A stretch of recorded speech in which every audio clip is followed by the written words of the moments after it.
Everyone would like to take their seat. I will now call this meeting, regular meeting of the Washoe County School District Board of Trustees to order. And I will ask our clerk, Trustee Andrew Cottle, to do the roll call. Thank you, Madam President. Trustee Calvert, I know will not be here. I am here. Trustee Simon Holland. Here. Trustee Kelly will not be here. Trustee Minetto. Here. President Raymond. Here. Vice President Taylor. I'm here. And then we have our student, Victoria, with us. Here. All right, Madam President, we have a quorum. Thank you very much, and welcome to our new student representative, Victoria from Worcester High School. We're so happy to have you join us. Yay. True. New since school started back up, I should say. All right. Next on the agenda is the Pledge of Allegiance. So if everyone could please rise, and I will ask, how about Dr. Chris Turner, our Chief Technologies Officer, if you would please lead us in the Pledge of Allegiance.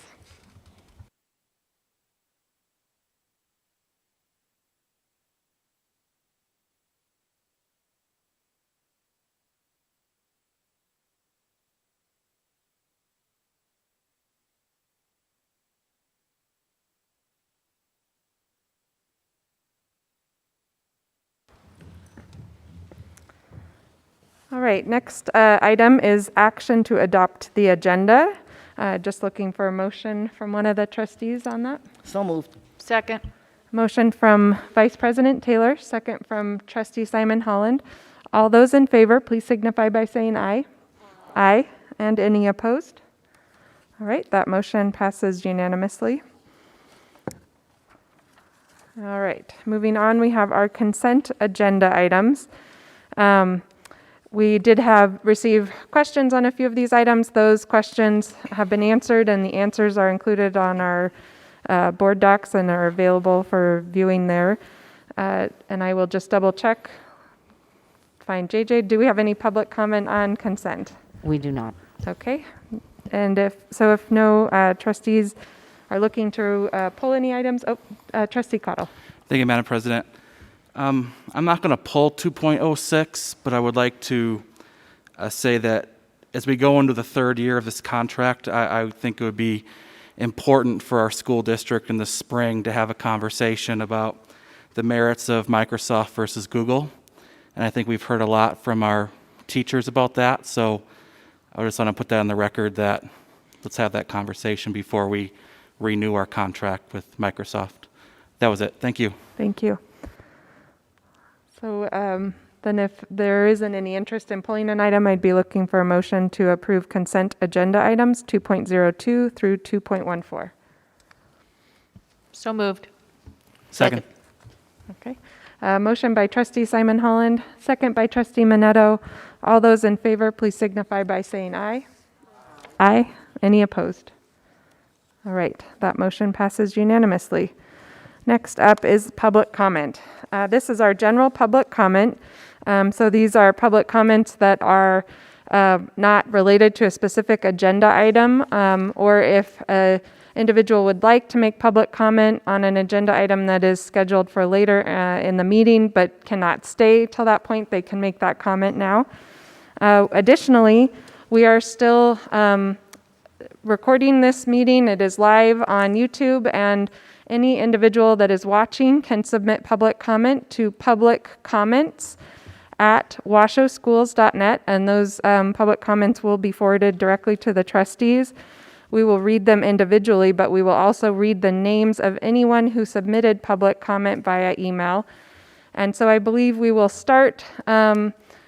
JJ, I think last time you called a few names of people to get staged and ready for their in-person public comment, and then you'll read the names of those that were submitted by email. Correct. Thank you. I'll let you get started. Pablo Nava Duran, Beth Martin, Lauren Prophet, Natha Anderson, and Bob Fulkerson.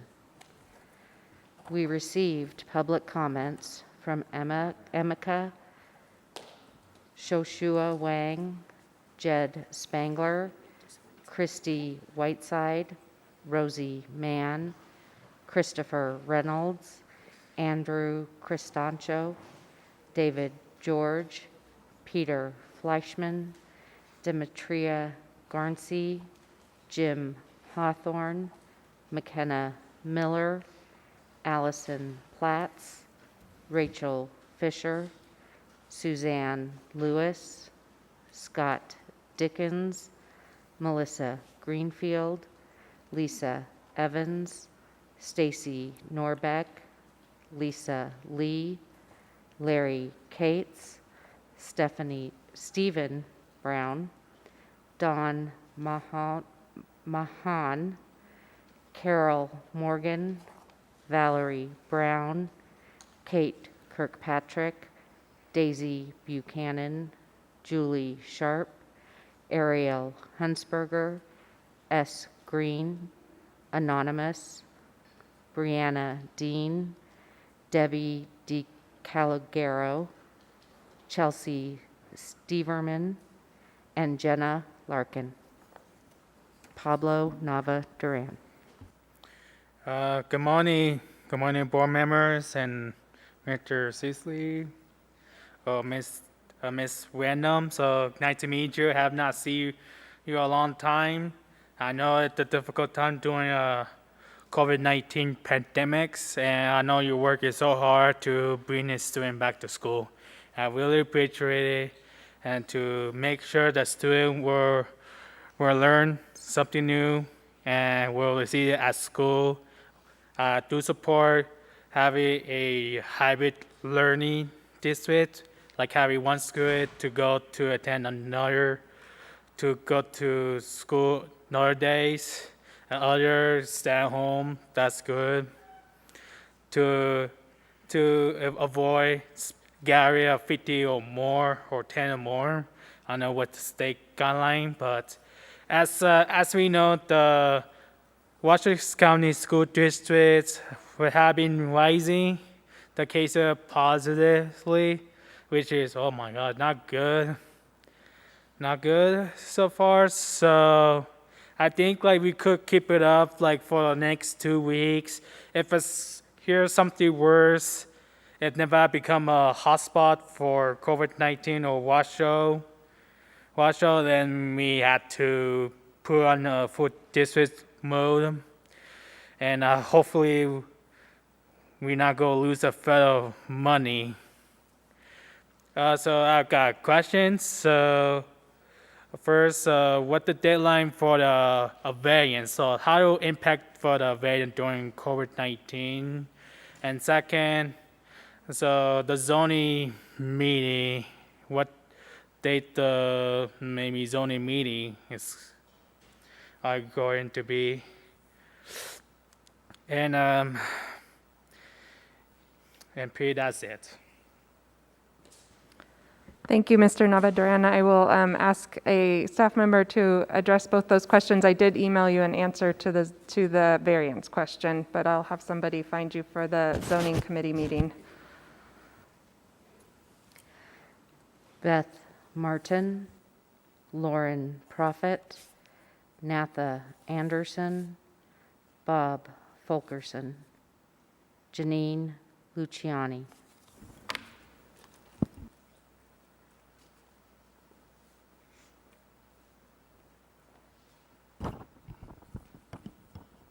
Beth Martin for the record today. I'm speaking to you as a community member and as a parent. I was trying to organize my words last night to express clearly my disappointment in the reopening of schools. But about that time, I got an email from a principal that my middle child goes to, and his words kind of echoed the way that I was feeling. So I'm just going to read that email to you now. Dear parents, we all received some unexpected news the past few days when 2 of our distance learning teachers notified us of their leaving. Both teachers let me know late Friday afternoon of their decisions, and then they let the parents know on Sunday. I know you have many questions. First, let me give you some background on how we ended up in this position.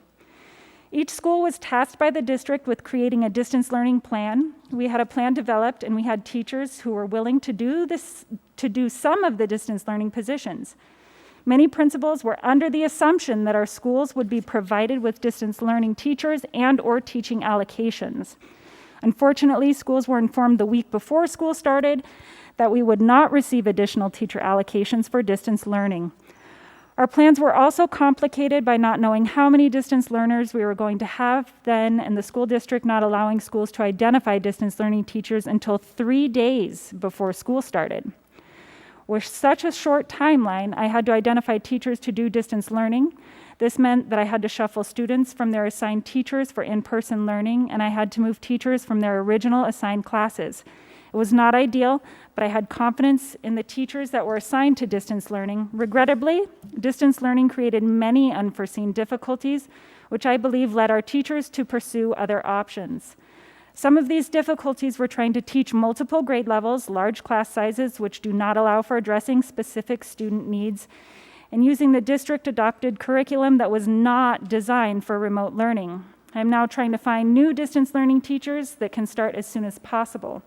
I'm also looking at different options for how we can provide instruction to our distance learners to avoid some of the issues that we have experienced.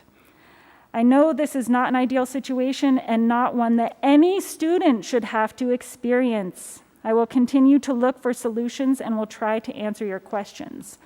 That was the end of the letter, but I think it's just another factor that shows that we are not ready to be back in in-person learning, as some students at this time have not even started their distance learning path, and we are weeks into school. I'm frustrated as a parent because I don't feel like we've done everything possible to ensure safety for my children and myself as an employee. So I ask that the Board of Trustees take a little bit more time reaching out to employees of schools to get a better understanding of what's going on. Thank you for your time. Thank you, Ms. Martin. Lauren Prophet, Natha Anderson, Bob Fulkerson, Janine Luciani, Angie Reeder.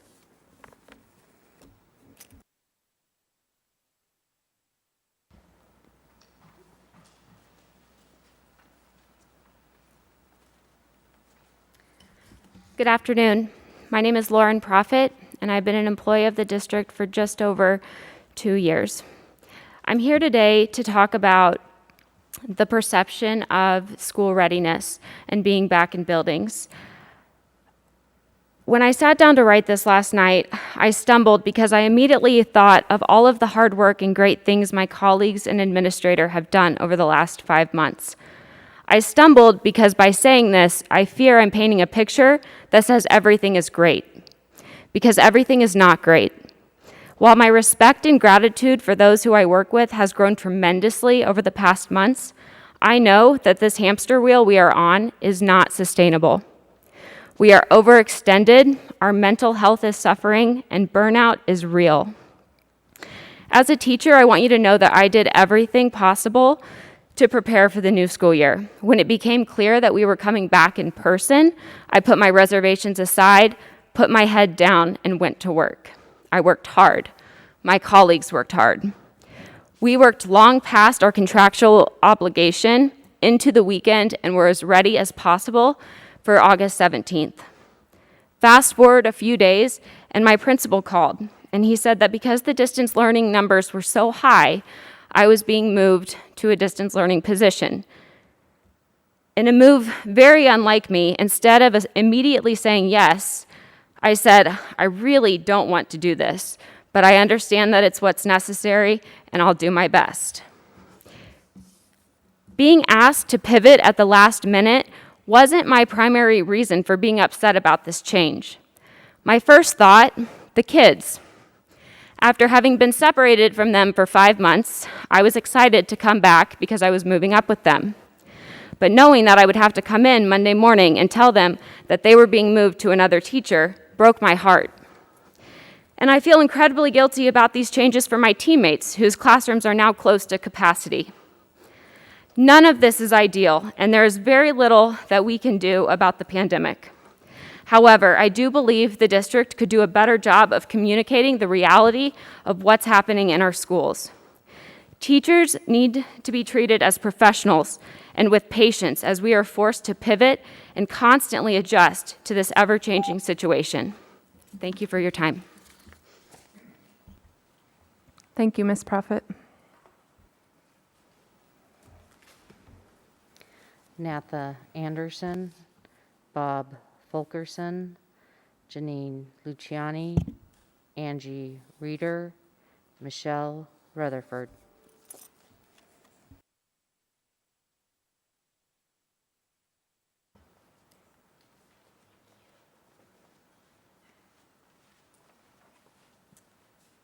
Good afternoon. It's nice to see you all again, and thank you very much for having this in person. I always feel that it's important for you to see the people as well as hear our tone. My name is Natha Anderson. I know I've spoken to this body before many times, President Raymond, as well as Superintendent McNeil. It's my honor to be the president of the Washoe Education Association. But these last 2 weeks have been incredibly difficult, as I'm sure that Superintendent McNeil, as well as the area superintendents and every principal, as well as every board member knows. Waking up every day to almost 150 to 200 emails from teachers, from counselors, from speech language pathologists, and even from substitutes. Some of our retired members who have gone back. It's been very difficult. And as I contemplated whether or not to even speak today, during the public comment, believe it or not, I did think about not speaking, which I know some of you that know me would be surprised by. However, a text came from probably one of the most positive educators I've ever had the opportunity to work with. We've actually not worked together in the classroom. We've worked together for almost 20 years on the board of directors for WEA, as well as for NSEA. And this English teacher, he is always positive. I rarely see him negative. And he texted me because he just felt like he was in a circus. He was, you know, those spinning plates? That's where he was feeling. And for him to voice that was a pretty big deal. So then I asked what exactly is happening. He told me he's trying to balance A and B day, the attendance for both, which we already know about, the planning and evaluating of assignments, the distance learning, teams, which was an issue that happened this week, and we can move on from there. Prep subbing, 504s, IEPs, as well as attending even transitional IEP meetings, the cleaning, the parental family contact that we always have at the beginning of the school year, so that way we can create that relationships. And then also updating a seating chart, because you need to turn that into your administrator, so that way they know exactly who the child has been near. It was this, as well as listening to many others who have just spoken, and I have a feeling we'll be speaking again, that are kind of bringing forward where we're feeling as educators. We know that you care about our kids. We care about our kids. But our mental health right now, we just don't know how much we can handle. I ask that you consider these items when you're making your choice for the matrix. Thank you. Thank you, Ms. Anderson. Bob Fulkerson, Janine Luciani, Angie Reeder, Michelle Rutherford, Steve Keegan.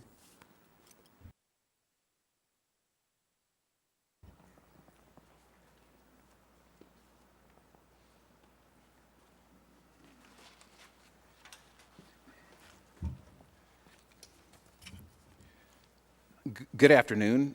My name is Bob Fulkerson. I'm a product of the Washoe County School District, as are 3 generations of my family. I want to try and offer these remarks with the grace and respect that Dr. McNeil speaks about, and that my mom taught me about, but I'm pretty agitated, so here it goes. People I love are directly impacted by this, and I'm here to talk about 2 issues, which is your COVID in-person reopening and your muzzling of any discussion about Black Lives Matter in the Washoe County School District. The bottom line on reopening is the Washoe County Health Department said don't do it. The Washoe County epidemiologist said don't do it. The unions said don't do it. Teachers said don't do it. But you'd already made up your minds. You'd already decided, and so you assembled endless pages of gobbledygook to back up a decision that you'd already made. And because of that, we no longer trust the trustees or Superintendent McNeil when you say that this is science-based. If it were science-based, you'd follow the advice of our health department. You've also lost a lot of public trust because of your lack of dealing with racial equity. Why has the district muzzled teachers and staff from talking about Black Lives Matter? While districts around the country are using this as a teachable moment to help uplift the prospects of Black, Brown, Indigenous, and kids of color, the Washoe County School District issues a cease and desist order. Can't even wear rainbows. And because of that, you're failing our Black, Brown, Indigenous, and kids of color and our entire community when it comes to racial equity. The overwhelmingly white administration and leadership at the Washoe County School District is shameful, and so is the white normative culture you're forcing our kids of color to force into. It reflects a shallow understanding of racial equity, and that's why you need training for yourselves and for every employee in the district on dismantling racial bias. And no, one little training over the summer is not going to cut the mustard. This is like a 12-step program. You got to keep going back to dismantle your addictions to the racial problems that are inherent in our culture and that is the toxic soup that we live in. Every person in the district needs training, and you need to invest in that. Invest in your diversity and equity initiative instead of just hanging a 3-year-old website that hasn't been updated in 3 years on your school district website. But I know it seems to be that if it's not a priority of the Chamber of Commerce, it's not going to be a priority of the district. You know, that's why reopening free childcare was so important to the casinos. I find your excuses about reopening, these concerns about disadvantaged kids needing to have in-person instruction, disingenuous. If you want to back up your talk with action, be a voice for Black Lives Matter. Be a voice for racial and economic justice. Thank you, Mr. Fulkerson. I'm sorry, your time is up. Invest in these initiatives, and don't be Mr. tools of the status Fulkerson, I'm quo. sorry, but your time is up. you. Thank you.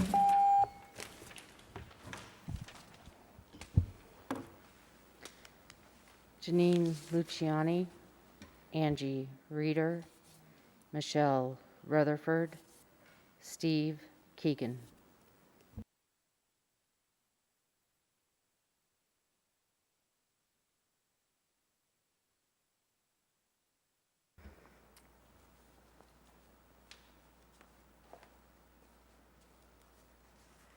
Hi, my name is Janine Luciani, and I'm a parent. I believe that the school board is not listening, so I will direct my comments to parents. The district allowed parents to choose in-person, full distance, or a hybrid model for their children. But did you know that they didn't really have the manpower to offer all of these choices? Their solution? All hands on deck, which equates to sending bodies to wander the schools while there are over 100 unfilled substitute positions. Teachers are now paying the price for this decision. While providing all of these options for students, teachers were not given these choices. If teachers felt unsafe working in person, they had 3 options: file for ADA accommodations, to be able to work from home, file for an unpaid leave of absence, or resign. Finally, after all this paperwork was turned in, the district decided to have the school sites designate distance learning teachers, since they needed far more than they thought they would. So now, some teachers who wanted to teach in person are required to teach a distance learning class, and vice versa. Parents, did you know that the distance learning option for high school students does not include all of the honors classes needed to obtain an honors diploma? Imagine being a senior this year, having worked for 3 years toward that diploma, only to find out that the choice your parents made to keep you safe will make all of that work meaningless. Parents, did you know that some of the protocols you were told were happening at the school sites are not? There are still some classrooms that have faulty HVAC systems, even some classrooms without AC at all. Surfaces are not being cleaned between classes at every school. There is simply not enough time. Some teachers are responsible for their in-person students as well as their distance learning students at the same time. Parents, did you know that most distance learning class sizes are extremely large? Elementary teachers have upwards of 80 students on their caseloads from several different grade levels. Middle and high school teachers can have more than 300 students. Special education teachers are responsible for providing services for up to 7 different grade levels. Parents, did you know that when teachers could have been working on distance learning curriculum during that extra week of preparation, they spent their time in professional development not centered around distance learning? And then when smoke filled our airspace, teachers were given 1 day to figure out distance learning, just in case. The fact is, your teachers have been working around the clock, on weekends and well into the night, to ensure your children have the best possible education in spite of this district. However, this is truly not just a district issue. If the state of Nevada funded education to even the national average and didn't have some of the highest class sizes in the nation, we would have been able to deal with the effects of this pandemic much more easily. We must stop reacting and start being proactive when it comes to education funding in Nevada. Parents, please join teachers to fight for proper funding at the state level. Write letters, attend rallies, and demand an equitable education. The future of Nevada depends on it. Thank you. Thank you, Ms. Luciani. Angie Reeder, Michelle Rutherford, Steve Keegan, Mano Koch.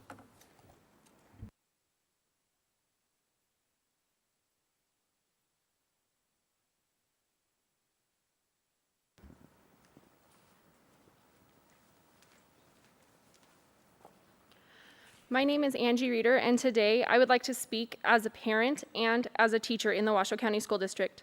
Last week was one of the craziest starts to a school year, as I'm sure you can all agree. I can't imagine the pressure and anxiety that you all felt trying to decide what to do about the smoke and how it affected the reopening plan.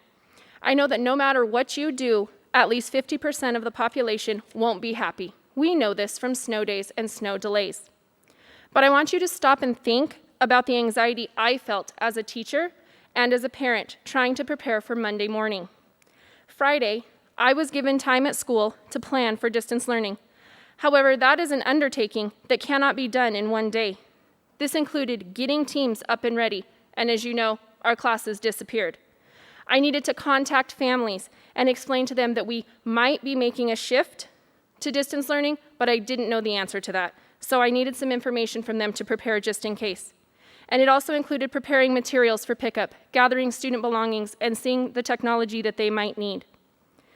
This is impossible to do in my 7-hour contract time.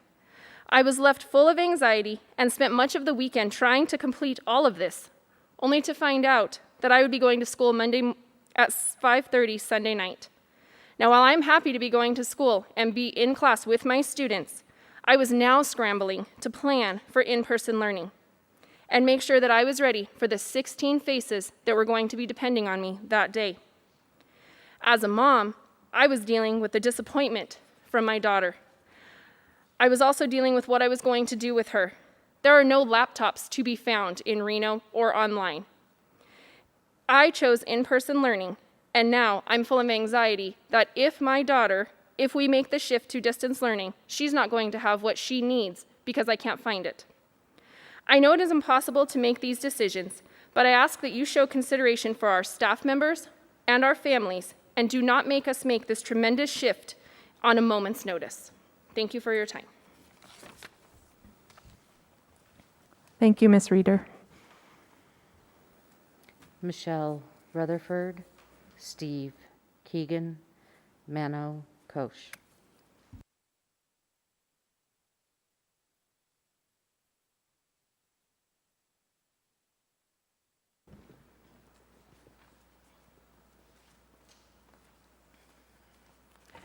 Thank you, President Raymond and the Board of Trustees. I'm a chemistry teacher here at DeMonte Ranch High School, and I've been a teacher in Washoe County for 22 years. I have 2 daughters that attend this high school. I'm a member of WEA, and I'm a participant in Empower Nevada Teachers. What teachers have been asked to do is frankly impossible by any teaching standards. We are expected to teach one group of students in front of us, one simultaneous group engaged online, and for many teachers, there's a third group that are full distance learners included in that same period. We've been asked to take our own curricular materials developed for a regular classroom and turn them into virtual materials to engage students in person and online all at the same time. Other than Microsoft's Teams and some training, those of us in the science department haven't received any curricular materials or textbooks in 10 years. In fact, we don't even own access to an online science textbook in Washoe County School District for high school. What would I like to see change? I would like the district leaders to be honest with the public and the teachers about the limitations of their equipment and readiness.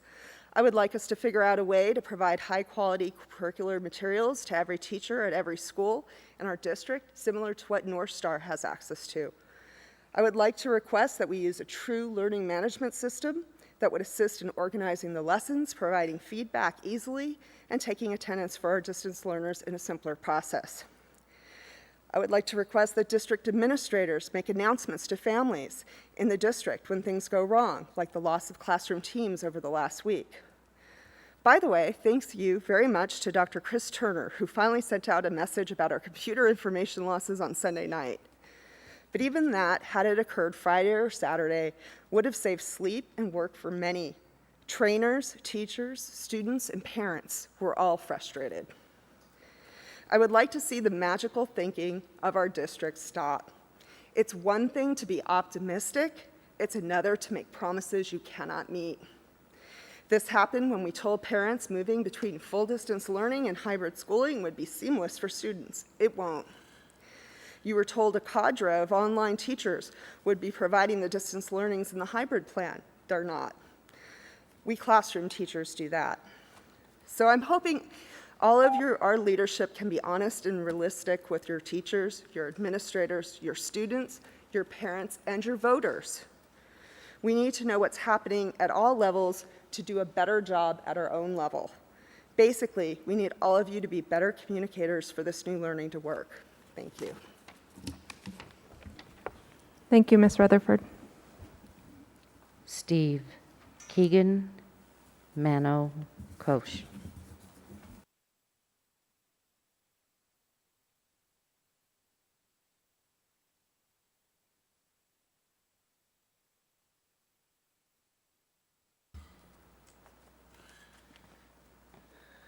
Thank you, board members, for hearing me. My name is Steve Keegan. I don't have a lot of notes here. I have the number 5 written on here because it's ironic that we're in this school here where 5 kids died last year. And for all the talk about keeping kids safe and how much the teachers care about these kids, we had 5 young people die from drug abuse, from domestic violence, and suicide. Those numbers are going to skyrocket the longer we keep our schools closed. They aren't dying of COVID, they're dying of depression, which is overwhelming our teenage kids.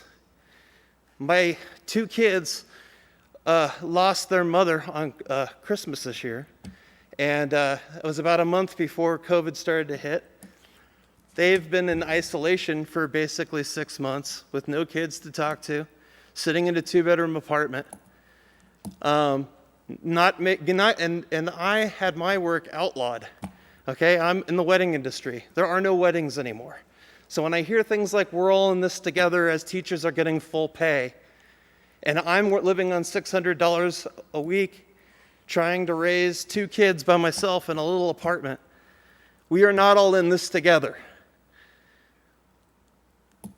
We have this idea that the mental health of adults is more important than the mental health of children.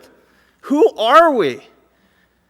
Think about this for a second. We don't push little kids down to the ground to escape a burning building. And that's what this is. The house is on fire, and we need to take care of the kids first and their interests first. I don't want to hear about all the emails you have to answer. I don't want to hear about how it's hard. It's hard for all of us. I mean, the hubris to stand up in front of a community where you represent 64,000 little kids and to whine about how hard your job is. Well, thank God you have a job. Because most of us are really, really suffering. And I don't want to hear about it. I'm so sick of it. The whining is unbelievable. And as a parent, I'm here to help. I'll do whatever I can to help the teachers in this community. I have since my kids have been in this district since 2006. I've volunteered, I've come to meetings, I've done whatever it took to get my kids a decent education, which, by the way, is guaranteed to them by the Constitution of this state. And they have been denied that right for 6 months. These kids did not graduate from the last grade. They were pushed through doing review packets that weren't even graded. No tests.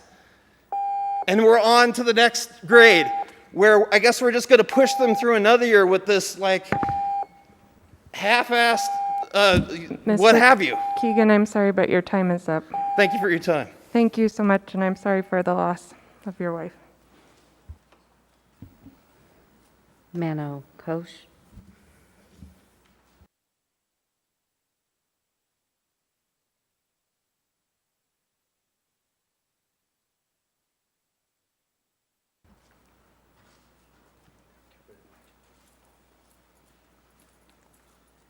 Hi. My son goes to distance learning.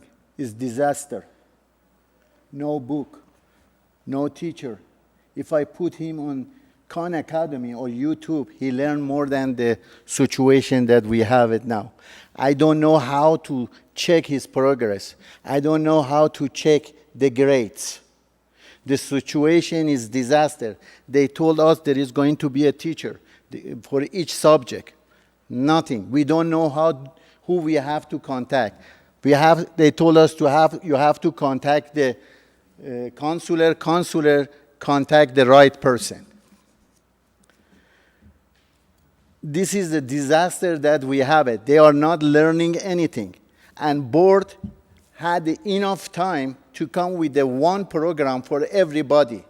They put it on the school shoulder, almost the end of the summertime, and there wasn't enough time for principal and other staff to make a decision how they come with the program.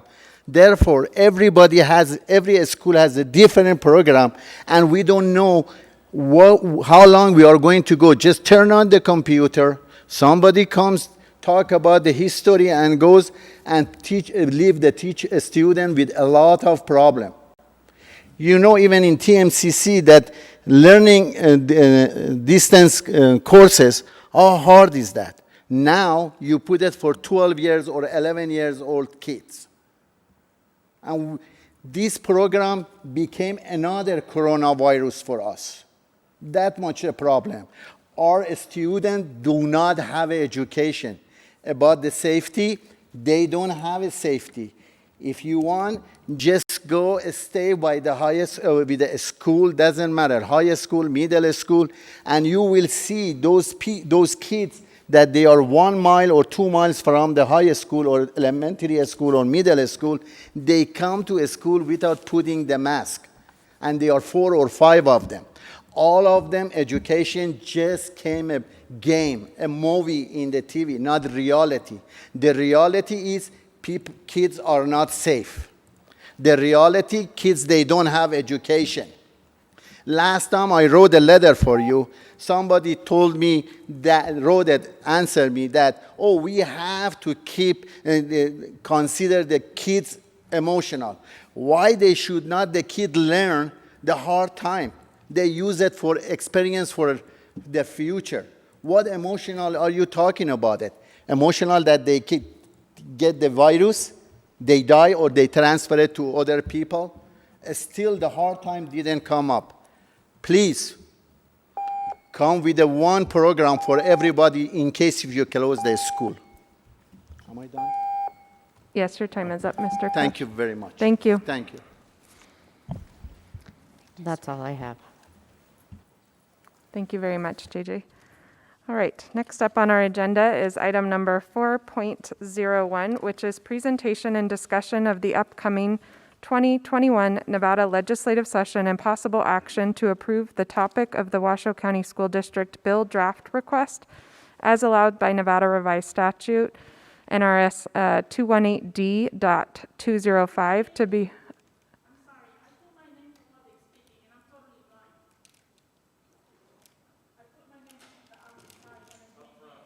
Is it okay to stop? Okay, I'm so sorry. We have, JJ, do you have that public comment?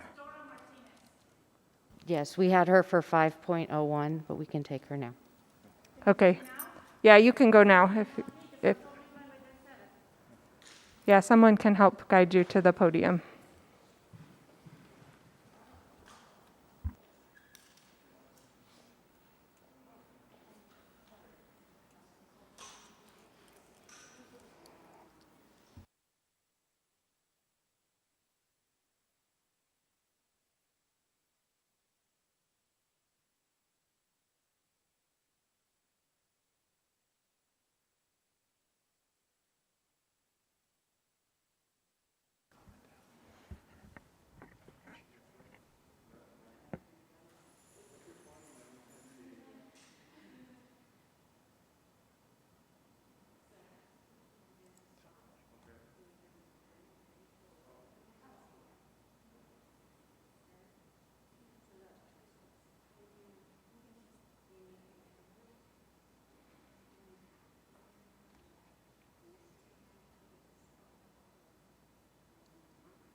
Go ahead.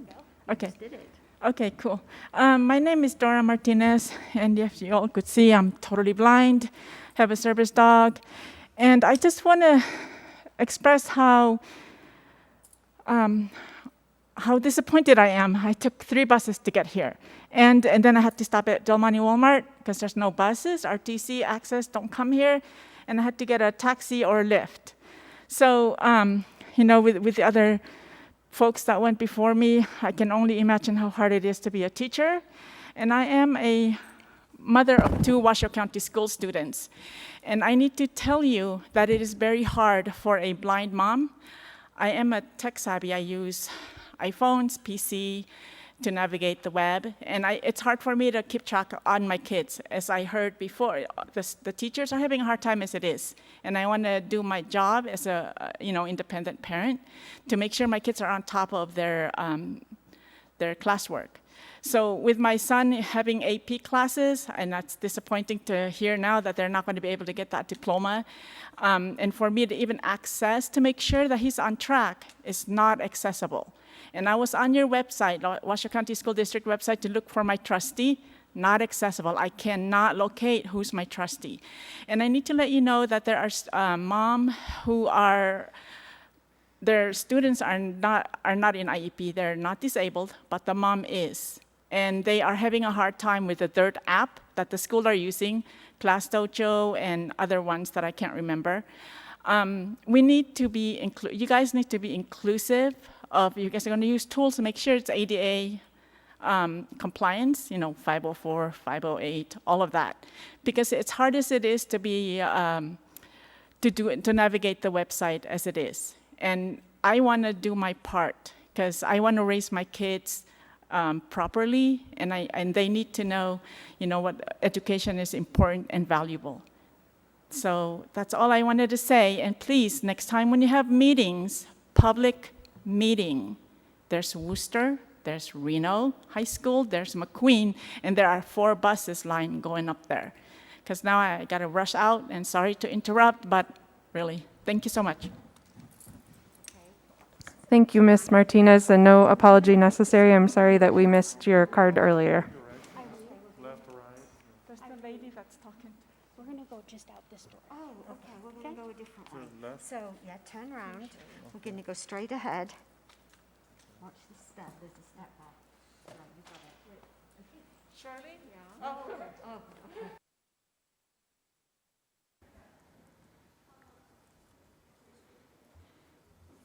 Okay, I will finish reading the agenda item. So NRS 218D.205 to be a temporary suspension of student learning goals pursuant to NRS 391.480, and this is for possible action, and we are joined by our Director of Government Affairs, Lindsay Anderson.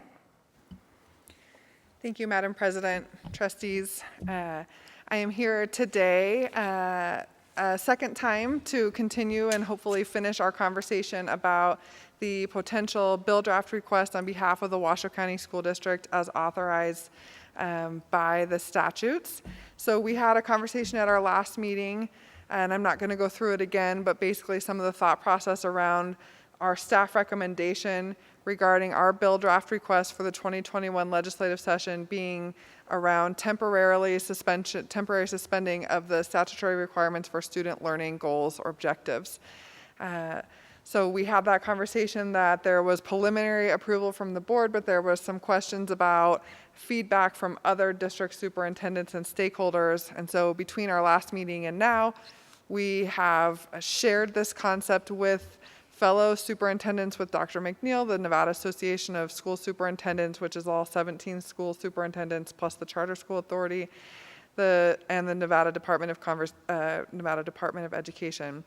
Certainly, as we look to sponsoring this piece of legislation, more work will need to be done. We know the Teachers and Leaders Council also oversees part of the teacher evaluation process and makes recommendations to the State Board of Education.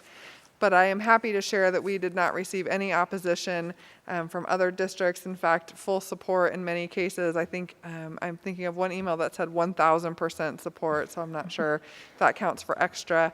I will say there was a strong interest in having it apply to the current fiscal year. I think that requires a little bit more research and discussion with the Legislative Counsel Bureau and their lawyers and drafting team about whether we can make that effective for this current year if, for example, it's passed during this current year. But with that, I will end my very brief presentation and happy to field any questions or if Dr. McNeil has anything to add. This is the last possible board meeting in which we can take action. The form has to be submitted to the Legislative Counsel Bureau by September 1st. So if we do not take action tonight, then the Washoe County School District will not sponsor a bill. I'll leave it at that.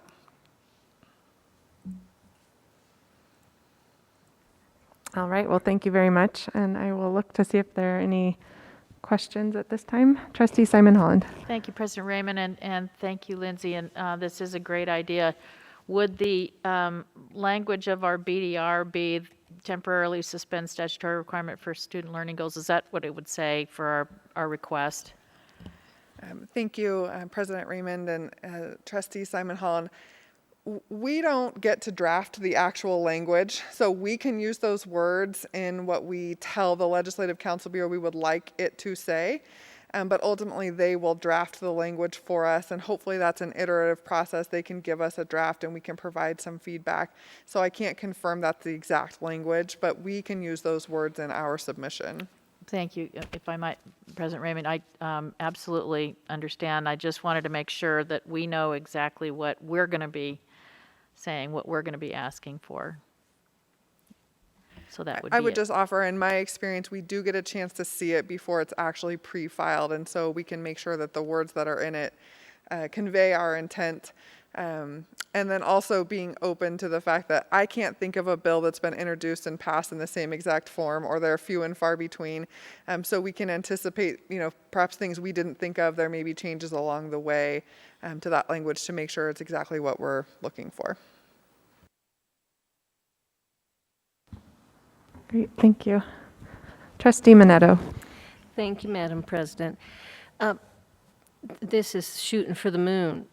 Do you think that there's any way to get this out of law?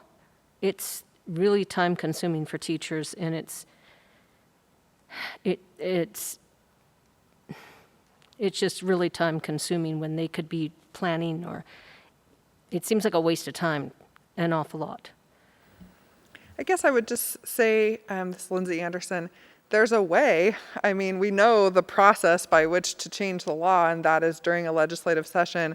That is not what we have contemplated so far in our discussions. But again, ultimately, bills can be changed during the process, and if that is the will of other stakeholders and legislators, this could be a potential vehicle to go that direction. It's just not what we have talked about as a board so far. You as a board.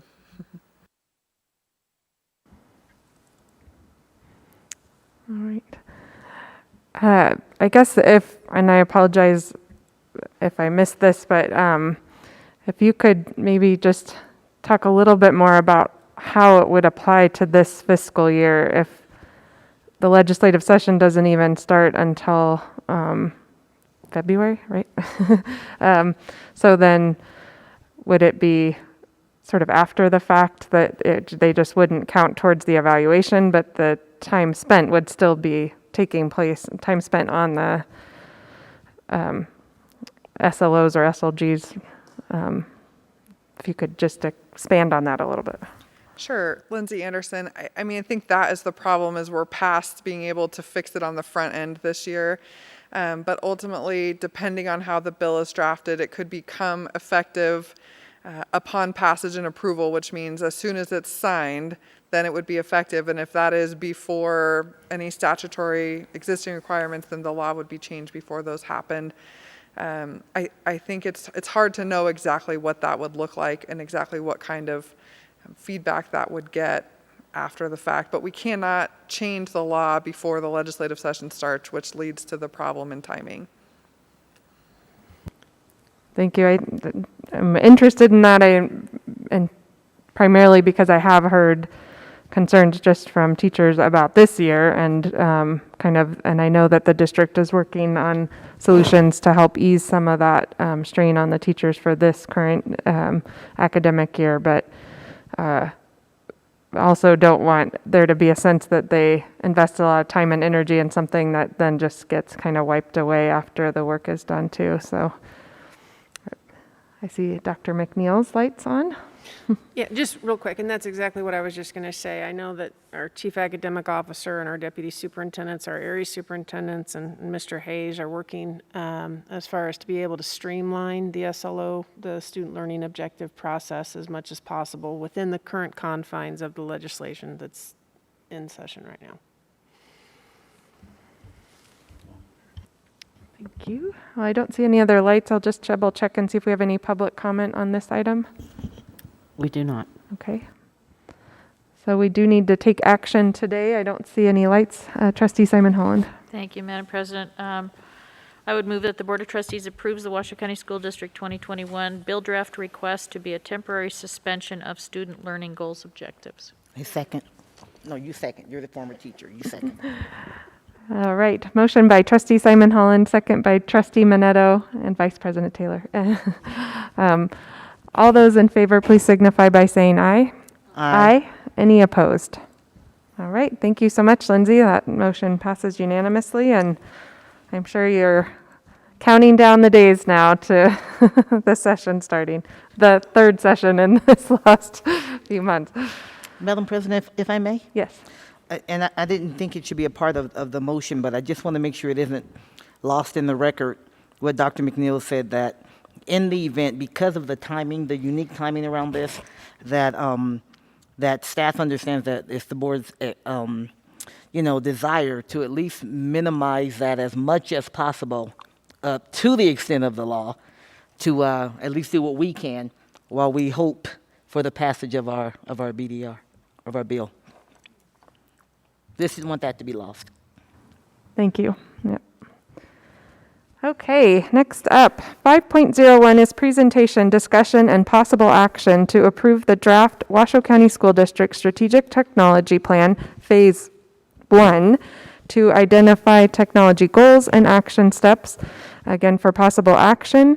I will turn it over to begin with to our Chief Information Officer, Dr. Chris Turner, and our Special Projects Administrator, Rick Harris, and I will let them introduce their speakers for this agenda item.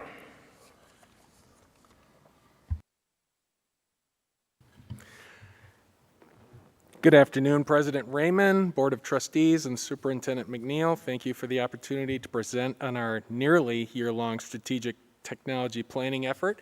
I would also like to thank you for the opportunity to open the meeting with the Pledge of Allegiance, as opposed to asking me to sing the national anthem.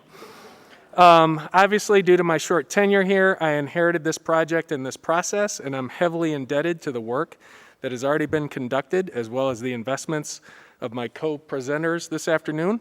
I'm Chris Turner, Chief Information Officer, and I'm serving alongside Rick Harris, Special Projects Administrator, as everybody knows, Laura Davidson, Director of Research and Evaluation, Dan Schreiber, McQueen High School Dean, Valerie Bayard DeVolo, Reed High School Assistant Principal, and Tara Graves, 21st Century Learning Project Manager. This plan took shape nearly a year ago, but was begun in earnest by my predecessor with an ambitious biweekly meeting schedule commencing in November 2019 and concluding March 3rd, 2020. 11 other technology plans were used as a comparative framework, all of which represented school districts similar in size or demographics to the Washoe County School District, districts like Del Mar in San Diego, California, Fairfax County, Virginia, Katy Independent in Texas, Seattle Public in Washington, as well as the U.S. Department of Education's Office of Educational Technology. The scope of our plan is deliberately both broad and inclusive.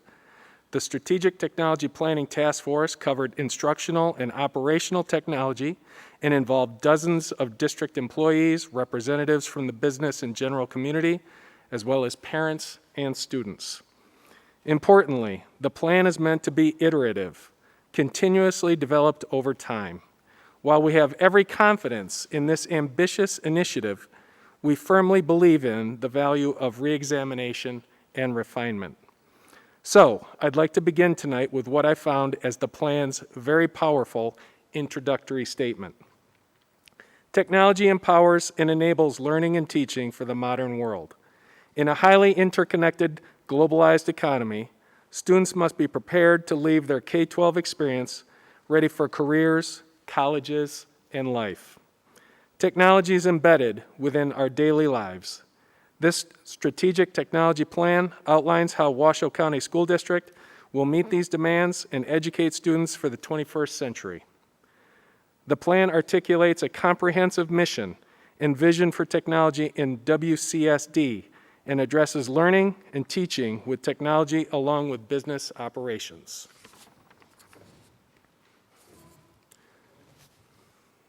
Let's see. So as you can see from the slide, this is a presentation 1 of 2. In late July, when we realized that a critical component of our strategic technology plan was still absent, funding and finance. So in consultation with Superintendent McNeil, Chief Operations Officer Pete Etchert, Chief Financial Officer Mark Mathers, and Special Projects Administrator Rick Harris, it was agreed that we would split our board presentations into 2. The plan we're presenting tonight, followed by the funding solution to be discussed in November. And as you can view from the agenda, the details of tonight's presentation will discuss the development of the strategic technology plan, what types of internal and external feedback we solicited and received on our plan, the mission and vision that resulted from the plan, and we will conclude around a discussion of some specific goals.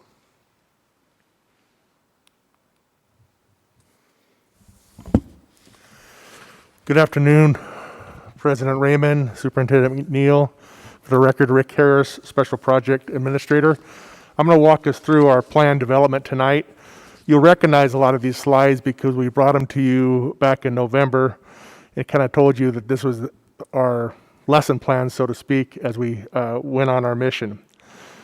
So the first slide is 4 main areas at a high level. We wanted to start at the ground level and get all the information we could at the same time building our leadership capacity. So that's when we assembled our task force. I'll talk more about that in a minute. And then that was where all the work was done and a lot of the discussions.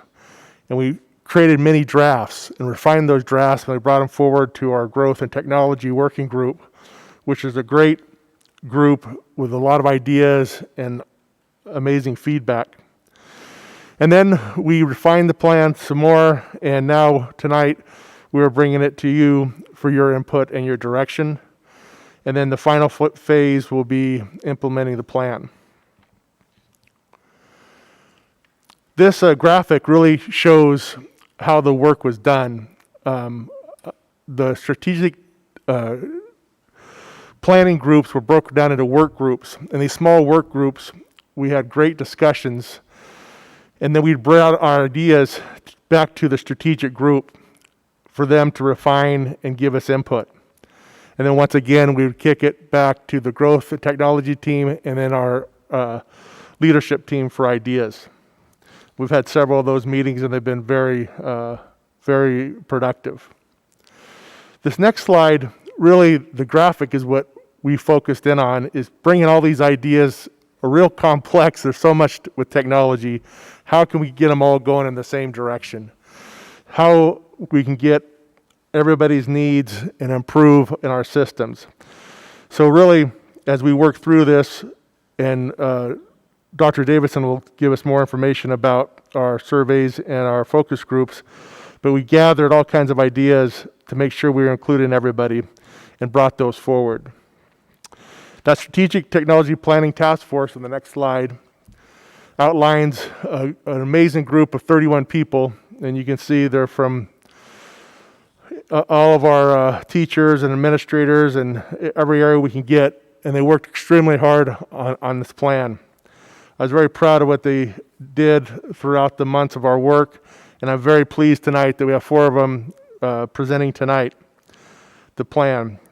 And as Dr. Turner said, we met until March, and we were ready to bring this plan forward, and then, as you know, plans changed. So now we're delayed, and here we are tonight. Just there's our growth and development team, technology team that we bring ideas to. And I know you're familiar with those folks. And then I also put this slide in as a suggestion from our last growth and technology presentation, because throughout the plan you're going to hear about one-to-one programs.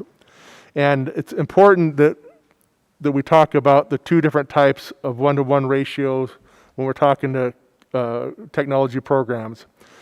The first one, the little box, we do have some schools that have purchased a lot of computers, and they actually have enough computers for every one of their students. So those we call a one-to-one ratio. The other box is a one-to-one program, and that's reflective of Pulakitas and other schools that have implemented a more in-depth program that, as you can see, comes with professional development, learning at all times of the day and at home and at school, and it's much different than the ratio one. So we just want you to be aware of that as we talk through the evening. Next, I'd like to introduce Dr. Laura Davidson.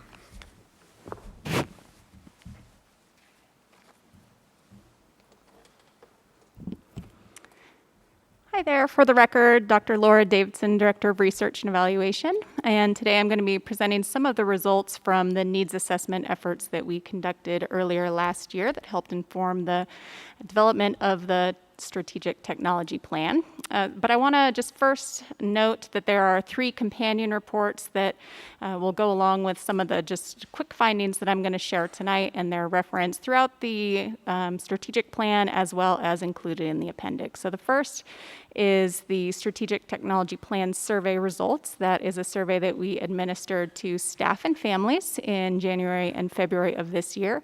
And I'll be highlighting a couple more findings from that survey in a moment. But we also have a fuller report on the student focus groups that we conducted just right before school closures happened in March.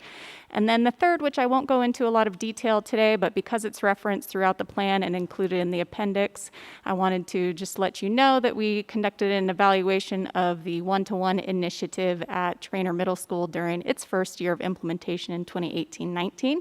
And a lot of the findings that we uncovered during that evaluation are highlighted again in the student focus groups in plan here. So I won't go into a lot of detail about that evaluation effort, but I wanted you to know that some of the results from that effort are in there as well.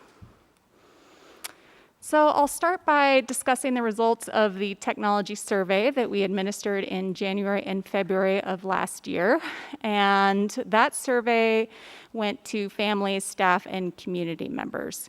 Its purpose was twofold. One, to ask just general questions about attitudes towards technology use in the classroom, and then quite a few more detailed questions from staff and teachers about technology behavior policies, visions around technology use, current use of technology in classrooms, and needs for professional learning.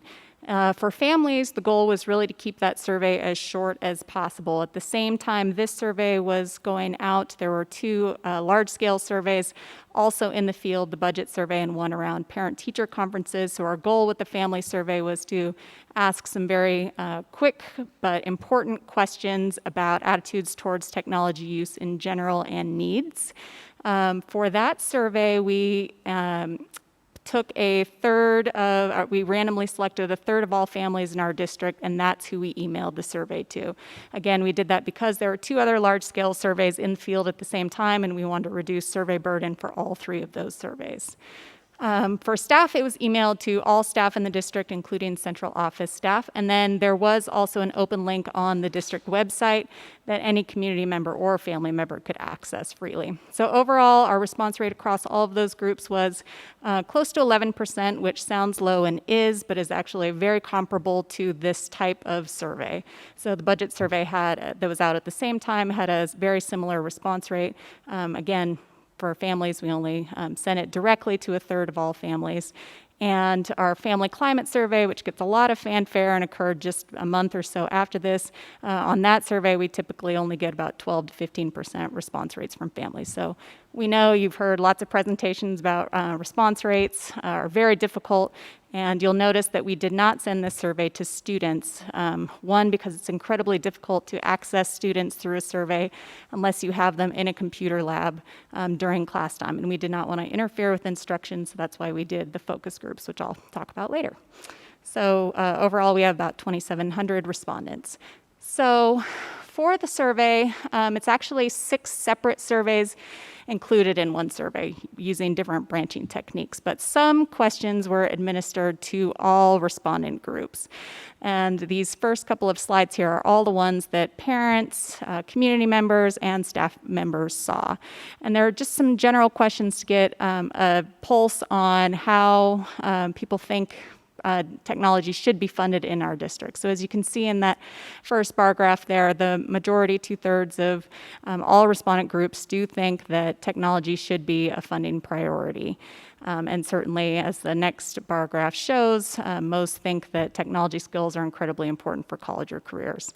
Again, we're not asking this in the context of other budget considerations. So if you had folks rank, do you want class size reduction, increase in teacher salaries, or more technology?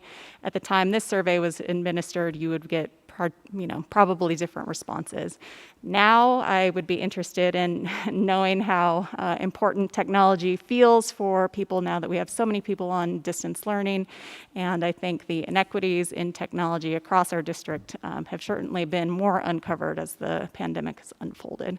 But at the time, as you can see, the majority of all respondent groups do think technology funding is important. The next set of questions we asked all respondent groups was how they would like to see funding for technology dispersed if we were to allocate more funding towards technology. Across all respondent groups, most people wanted to see more funding allocated toward laptop carts in classrooms, followed by staff device refreshes, and then student device refreshes. There was much less support for allocating additional funding for discounted one-to-one programs where families would have to fund part of the computer cost, or BYOD, which stands for Bring Your Own Device, which is just where students would have to bring their own device to classrooms. So again, much less support for those types of initiatives. And as we go into the comment section, you'll kind of understand what some of those concerns around those initiatives are. So all respondent groups also saw just one open-ended question about is there anything else that you would like to tell us about technology in Washoe County School District? And we actually had a large number of open-ended responses, some dissertations on feelings towards technology, and for the most part, these were the major themes kind of ranked in order of how frequently they appeared. So the first, primarily among families, was just concerns about technology in schools in general. Lots of concern about increased screen time being unhealthy for students, concerns about student safety and misuse of technology in the classroom, and fears around technology interfering with instruction or learning skills. Probably because we prompted many people to think about bring your own device and one-to-one initiatives by asking the previous question, we did get a lot of comments about these initiatives, and most were concerns. First, that there isn't enough research about this initiative's effectiveness, that these initiatives enhance inequities among schools, that students aren't responsible enough to have their own device, and that the technology at these sites causes extra work for staff. Inequities is a theme that came up in student focus groups, in the comment section, and in many of our other surveys, including the budget survey. We know that lots of people have strong opinions about just inequities across schools, that certain schools have more technology, others have to fund their own technology through PTA and through other grassroots efforts. So that came up quite frequently. We also had comments about outdated student and staff devices being a barrier to technology use. And then finally, some comments about various applications and devices that are blocked by our IT department. So Microsoft Teams versus Google, Apple products, and then just some other apps that aren't necessarily supported yet. Also some concerns about customer service for IT support, both at the school and from the district, and concerns about the cost of technology, and especially around funding different initiatives like one-to-one.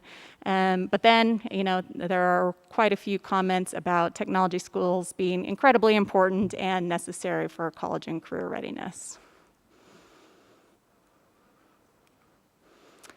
So again, there's a much lengthier report detailing the results of those 6 separate surveys. I just wanted to highlight a few findings because these came up consistently across focus groups and also in the trainer one-to-one evaluation. One is this concept of vision. Is there a vision for how technology should be used at a school? So about half of all staff said that they were not aware of any type of vision for using technology at their site. That also came up in the trainer one-to-one evaluation, just the importance of expectations around how should I be using technology, how frequently, and what are expectations about how that will be evaluated. Also, there was some feedback about from teachers and administrators about just concerns around outdated student technology, not enough devices. If you forgot my name, it's randomly embedded on the middle of that slide for some reason, so I swear I didn't put that in there, but if you need it. And then there are also some findings that also came in the student focus groups around the technology rules. So some teachers allow devices in their classrooms, others don't, and about half of our staff agree that there's consistent enforcement of technology rules across staff, but also half who say that there isn't consistent enforcement of technology rules. And then about 70% of teachers who say that they do currently use technology to enhance learning in the classroom. I think that's an important finding as we think about how quickly teachers had to shift to using technology, and that we had almost a third of our teachers say that they weren't currently using it, and how much of a barrier that was for them when they had to shift completely to distance. From the family survey, just to speak a little bit to who responded to our survey, we know that we have an inherent bias in a survey that is emailed out to families. So families who don't have consistent access to a device obviously aren't as readily able to access this survey. But in our survey, we had 97% of families say that they were able to connect to internet through Wi-Fi at home. We know from getting the feedback throughout this pandemic about who needs hotspots at their homes that this is likely much larger than this 4% here, but that's what we found in this survey. Again, 2/3 of families do support use of district funding to increase technology use in the classroom. But again, there are these concerns among families about children using too much technology at home. Almost a third of our families say that they already are concerned about technology use at home. And then almost 2/3 of families saying that their children do currently, or at the time prior to the pandemic, use some form of technology for homework and class projects daily. So I can stop there and answer questions, or I can move on to focus groups. Go ahead, Andrew. Thank you, Madam President. My question's around inequities, specifically around, from what I've been told, some schools that are one-to-one have a full-time staff member on site from IT, and some schools that are one-to-one do not. And there's a concern about why do some one-to-one schools have that support on site and other one-to-one schools don't, which puts extra burden on the school staff. Because obviously if every student has a computer, you're going to have the IT stuff come up all the time. So how are we addressing those types of inequities in this plan? Thank you, Trustee Cottle. I'm unaware, I can't sit here confidently and say that there are inequities in staff support between one-to-one buildings. I'd have to refer back to my user services lead, Laurel Inuma. But obviously, an equitable approach to technology is what drives a lot of my decision making too. So we would certainly look into any sort of differences in staffing and support at the building level. I'm just going to jump in. So I think what you may be referring to are the ETS positions at the newer schools, the full-time, which were staffed for the Bow Hatch, Sky Ranch, Desert Yeah, Skies. I think where this is coming from is we have the Title I schools or schools that fund one-to-one through grants or through whatever, and then we have one-to-one schools that are one-to-one because they're new. And so what at least what is being brought to me is the schools that are finding a way to do it are then kind of left out on their own to figure it out themselves, whereas the schools that the district provides it, the district then provides that support. So I think that's where this is coming from. Yeah, and it's a resource issue. I mean, it absolutely is a resource issue because we're able to open up schools and able to use bond funding to support those, not the positions, not the positions, but the technology within those schools. So I think the follow-up is then how are we distributing the positions? Because schools, how they get the technology, whether it's because they're new or title or grant, that's great. But once they have the technology, how are we providing that support? A school like Vaughan, Trainer, do they have the same district support as Sky Ranch and HERS? I think that is what we need to make sure that we're following up on, ensuring that the equity is there. Yeah, I believe, and we can check on it, that I believe Vaughan has a full ETS. I'm not 100% sure, but we can follow up on that. We can certainly follow up on that, but one of the takeaways from all of the surveying that took place during this strategic technology planning process is one of the areas that was identified as an area of growth for us would be support in the buildings. The response time seems to be to tech support seems to be an area that was identified as a need. And so that's something that is guiding the outcomes of the plan as we move forward. I appreciate that because as you know, as we progress with our technology and start offering more technology on the back end is the support for that technology or else it doesn't work. And so I appreciate that we can make sure that we address that as we go forward in this plan. So thank you. I'll just note quickly again, Laura Davidson, Director of Research. In the focus groups that we did with staff at Trader Middle School around the one-to-one evaluation, that came up loud and clear that having an on-site person to deal with technology in the moment was critical to one-to-one success. So at that school, that was incredibly critical. So I'll move on to the focus groups with students. Again, we did these just 1 week before school closures. We were able to sneak in 14 focus groups with over 150 students. We selected 6 elementary, middle, and high schools to participate in these focus groups. And we really developed the questions after the results of the survey. So there were a couple areas that we wanted to delve into a little bit more deeply, and who better to ask than the students who are living and breathing our technology policies every day.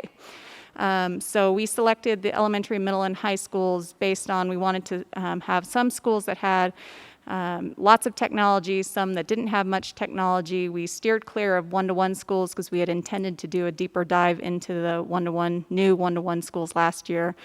We weren't able to as a result of the school closures, but we had a nice representation of title, non-title, high technology, lower technology schools in this group.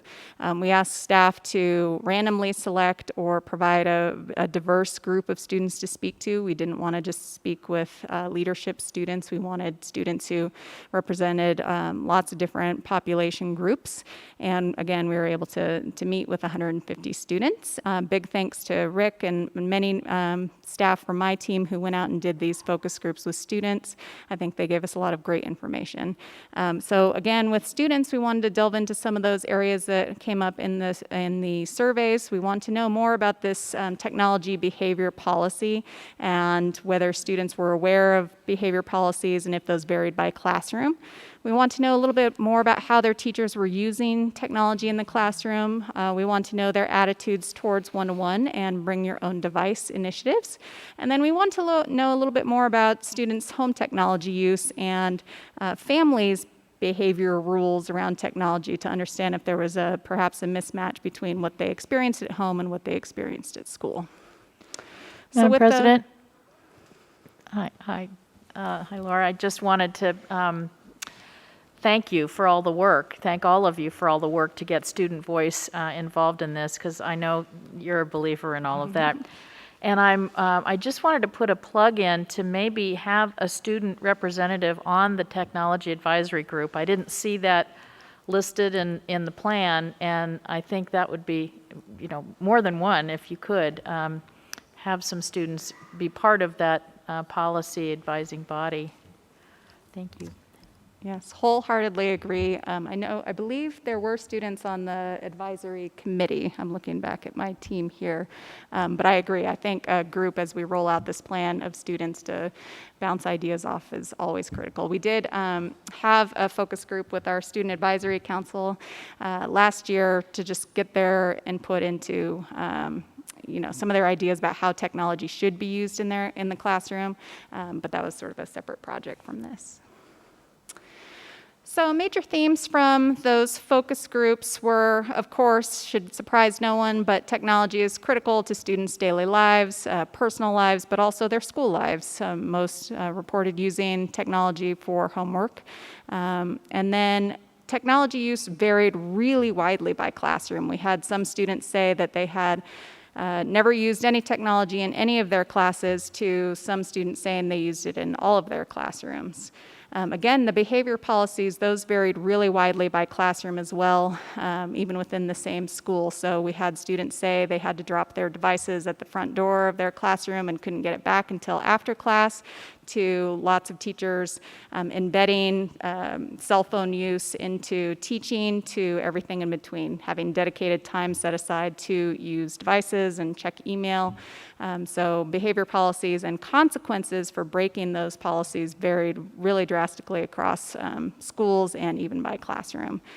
In general, students said technology makes learning more fun and more effective. They like that they can get prompt teacher feedback, that they can self-pace their own learning, that they can collaborate across classrooms and with their teachers. But they did comment that they wanted cell phones and devices in classrooms, but they had some of the same concerns that we all do about wanting its use better restricted and more purposeful. So if things can be done better with paper and pencil, they'd rather see that. And they discussed that, sometimes technology did overcomplicate tasks that should have been simple, and often posed a large distraction to students in class. At our trainer focus groups with students, we really learned a lot about that and how incredibly talented students are at navigating the different Wi-Fi policies and circumventing them a lot of the time. So that's something that we certainly know about and that students were very aware of and concerned about. So just to summarize the results from really all three of those reports, there is a big concern around inequitable access to needed technology for students and staff. We know, especially now through school closures, how much variability there was in teachers' confidence and competence to use technology effectively. There was a lot of concern about the lack of vision and behavior policies around technology use. And then staff and families do have these concerns about technology use in classrooms, especially around screen time and unsafe device practices. So with that, the strategic technology plan is going to include a lot more metrics that will be developed once the plan implementation starts going, but we wanted to just note that we have plans to dig further into some of these areas with in-depth evaluations. So the first one that our office is committing to over the next couple years is studying the effectiveness of these new distance learning tools and programs and the professional learning. So we know there are these gaps in competence to use technology, and we want to make sure that those gaps are being filled. We want to study further this equitable access to technology, looking at device tracking, and then as we have more one-to-one schools now, we still want to dig into those schools following the model that we took at Trainer to really understand, are one-to-one initiatives effective and what's their impact on achievement, attendance, behavior, engagement, those kinds of outcomes. Madam President, can I? Yep. Go ahead, Trustee Otto. Thank you. Question about staff. How are we ensuring that we have equity within our teachers on these programs? Because teachers that are coming out of, newer teachers that are coming out of college now or in the last few years and will in the future, are receiving a lot more training and education around the technology just because how college is nowadays, whereas maybe a teacher who's been in the business for 15, 20 years maybe didn't have that when they were in college. So how are we ensuring that the proper training and professional development is going to be in place so that when we go forward to progress our technology, the staff are able to execute it in the classroom? Can I table the response to that until Tara Graves from 21st Century comes up? Absolutely. Her group is in charge of training and supporting teachers. Great, thank you. Thank you.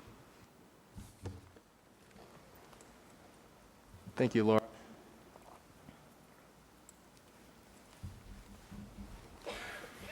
It's like musical chairs. We put this slide in here because we wanted the board to know, in addition to our internal surveys and all the feedback we got, we went out to the community and many of our technology partners and asked them what they thought and got their feedback. And it was a very rewarding process. And we got fantastic feedback. Obviously, especially I was hoping to get a ride in a Tesla, but that didn't work out. But we're very grateful for all of our partners, and we wanted to remind the board that we did do that also. Our next slide is we're going to go into, I'm pleased to introduce Mr. Dan Schreiber, currently the dean at McQueen High School. We're talking about the development of our mission and vision.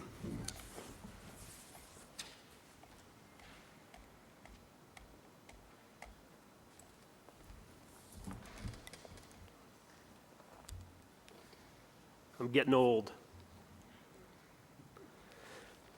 Good evening, Madam President, Board of Trustees, and Superintendent McNeil, as well as our student representative. For the record, I am Dan Schreiber, the Dean of Students at McQueen High School. When we were developing the mission and vision, our primary focus was answering the question, why do we exist, and what will the future look like as we fulfill our mission? Now, keep in mind, this was developed pre-COVID shutdown, which I think we can all agree that it completely changed everything. Yet, we feel our mission and vision continues to support our current situation as well as our future goals and aspirations of Washoe County School District.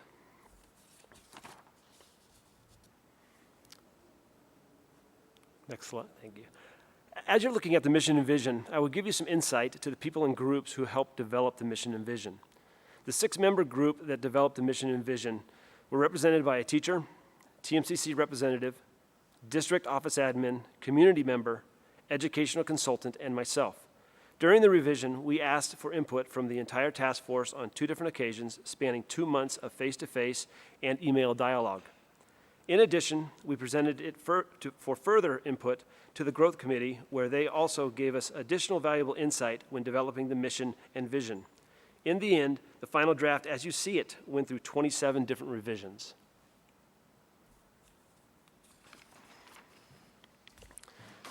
These are the guiding principles that help to shape our mission and vision, and I'm going to kind of give you, as you're looking at them, a little dialogue of when we were meeting as groups, how we used the guiding principles to help us shape the mission and vision. First and foremost, it was important to everyone on the task force that technology and the ability to connect are accessible to everyone, students and staff across Washoe County School District. Digital citizenship will play a very important role in instruction. Teaching and modeling digital citizenship every day in our classrooms will help students develop appropriate lifelong communication through technology. The 3rd and the 4th bullet items kind of support each other. The 4th one will kind of help you understand what I'm saying in the 3rd one when we were working on this. Technology is purposefully integrated to support clear learning goals. Technology should not be a digital worksheet to keep students entertained. What it should be is instructional leaders driving the use of technology in innovative and purposeful ways. This type of use supports the highest levels of Bloom's taxonomy: to create, to build, to assemble. Technology provides opportunities for rich multimedia collaboration. 2 great examples: Microsoft Teams and its unlimited sharing capabilities. The second, beyond the classroom, we have Zoom, where we can connect classrooms, we can have board meetings, we can have small group meetings. And as of the last 6 months, we're doing interviews by Zoom. What a great skill for our older students to learn. Another guiding principle in our development surrounds teachers and administrators actively exploring and implementing emerging trends in the effective use of technology for the potential to improve student-directed learning. 6 months ago, we never heard of Zoom, but in the current situation, it has become a valuable tool, as well as the multiple platforms in Microsoft Teams and how we can deliver digital instruction.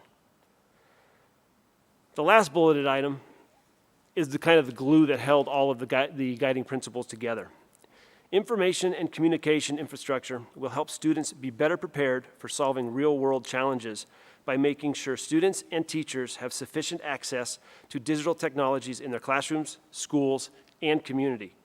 In addition, high-quality, meaningful, and culturally responsive digital content must be available for teachers and learners every day. These are the guiding principles that led us to the mission and vision that you see. Thank you.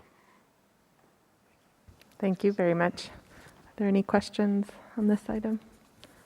Okay. Okay, moving on. Section 5, goals. As you likely noticed as you read through the Strategic Technology Plan draft, goals are embedded throughout each section. We've highlighted the 12 broad section goals here. I should have brought my glasses, I'm sorry. And we'll be pulling out some of the sub-goals that we have identified as especially important for further discussion here tonight. So highlighted goal number 1.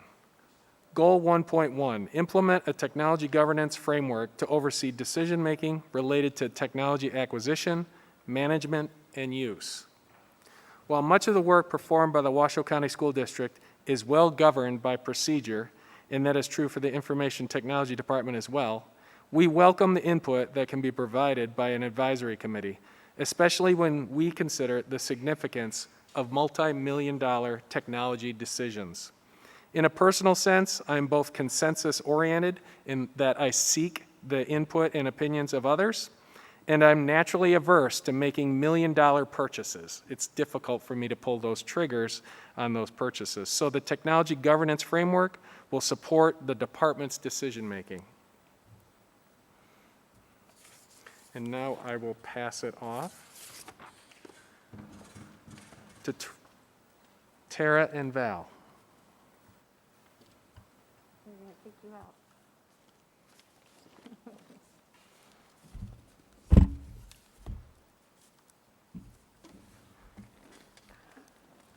Good evening, President Raymond, Superintendent Dr. McNeil, members of the board. My name is Valerie Baird-Devolo for the record.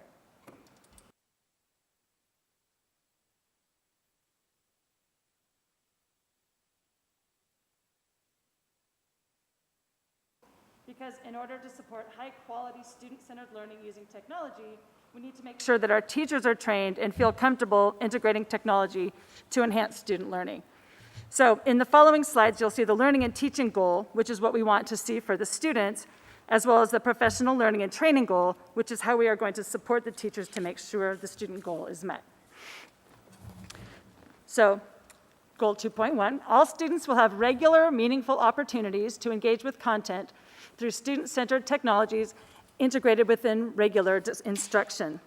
So within our committee, it was important to provide meaningful opportunities such as instructional resources for daily student learning can be shared through Microsoft Teams, and we can currently do that, even when students are not physically present. Lesson plans would offer student choices of technology and 21st century skills. We wanted to make sure that learning is student-centered. Students will be thinking and doing rather than sitting and getting. So we're shifting the focus away from the teacher to the students, where the teacher acts as the activator and the facilitator of learning, as opposed to traditional direct instruction. So the responsibility for the learning is on the student. Examples of those are blogging, multimedia presentation, polls, videos, recording themselves, reading for fluency, research, collaboration, and discussions. We want to make sure the students have the ability to transfer knowledge in unfamiliar situations. We want them to perform in authentic situations and demonstrations of expertise in other contexts. We hope to see students collaborating through and with technology, and we're already seeing that now. Students use technology to share products of learning. They use technology to seek and obtain formative feedback and meaningful products of learning. Me? President Raymond, can you hear me? Oh, it was already on. Sorry about that. President Raymond, Superintendent Dr. McNeil, members of the board, and our student representative. My name is Tara Graves, coordinator of 21st Century Learning. We do know that best practice, we don't just throw technology in a classroom and expect teachers to know what to do with it for learning. So 3.1 is that all staff will have the necessary professional learning available at the point of need to support online, blended, and face-to-face learning environments. The good news is that the 21st Century Learning Department has had a lot of these structures in place to support teachers with professional learning around all of these things. Historically, we have gotten the early adopters of our teachers. So teachers who are interested in technology, teachers who are interested in changing how they teach. So for an example, Microsoft Teams and tools. Since January of 2019, we have had 372 teachers complete our Microsoft Teams and tools training. And currently, we have over 1,200 staff members enrolled in our on-demand version of this class. The on-demand version is a self-paced, teachers go through it at their own time. It's a 1-credit class, so that equates to about 15 hours of work on their part. We also have a facilitated version of this class. So it is a 4-week class where they have synchronous meetings online with one of my facilitators, and we can only accommodate about 25 to 30 teachers in that type of class. So that's why we have the on-demand class, and since the quarantine period started, we've had many, many teachers enroll because they realize the need, that they need to know how to use these tools. Additionally, we offer other supports along the way that I will mention in another slide. But typically, that's what we see. We have the early adopters, people that are interested in it. And, I guess it takes a pandemic to realize that this is something every teacher needs to know. We also offer classes that support the change in learning design that needs to happen in order for learning to be more student-centered, to incorporate our 6 dimensions of 21st century learning: collaboration, skill communication, knowledge construction, self-regulation, real-world problem solving and innovation, and of course, use of technology for learning. Next slide, please. Okay, for this one, students and teachers will have equitable and regular access to Nevada academic content standards aligned online curriculum planning guides through which they may access and use quality instructional materials, including units and lesson building resources and interdisciplinary resources where appropriate. This curriculum fosters the use of modern technologies and the development of 21st century competencies. And as the other committee members have mentioned, this is kind of like the 5-year plan that we're supposed to bring on slowly and calmly in an unthreatening way to both students and teachers. And suddenly we find ourselves, here we go. And so it forced our hands to move forward very quickly. And I'm actually very impressed by how everybody's taking it. So one thing, and you've mentioned equity, everyone's mentioned equity, and as teachers on the committee, that was one of the most important things we thought of, and that we're seeing now, and we want to make sure that it's happening, is making sure they're engaged in the hybrid model or distance learning is the need for equitable access to technologies for all students and teachers. We're currently doing our best to distribute computers to students in need, but it's, we have a shortage of resources. Nevada academic content standards, we want to make sure, and they do currently, which is great, have access to quality instructional materials, for instance, the curriculum notebooks, and engage the students in strategies such as social emotional learning, culturally responsive practices. Teachers are currently relieved to see these resources in Teams and SharePoint to help. There's resources to help in the planning of distance learning, and Tara will kind of touch on those, and she already did a little bit. She also mentioned the disciplines that teachers will work on in the 21st century competencies. She mentioned the dimensions. Competency examples are students making decisions together, applying knowledge in a new context, problem solving or creating a new product, students design technology, students plan and monitor their own work, and students can make revisions on their work and provide examples and supporting evidence to communicate to a particular audience. Okay. Tara Graves for the record. So going along with that, I have presented to the board before about our online curriculum planning guides. They used to be called the digital curriculum notebooks. We since changed the name so as to not to confuse everyone.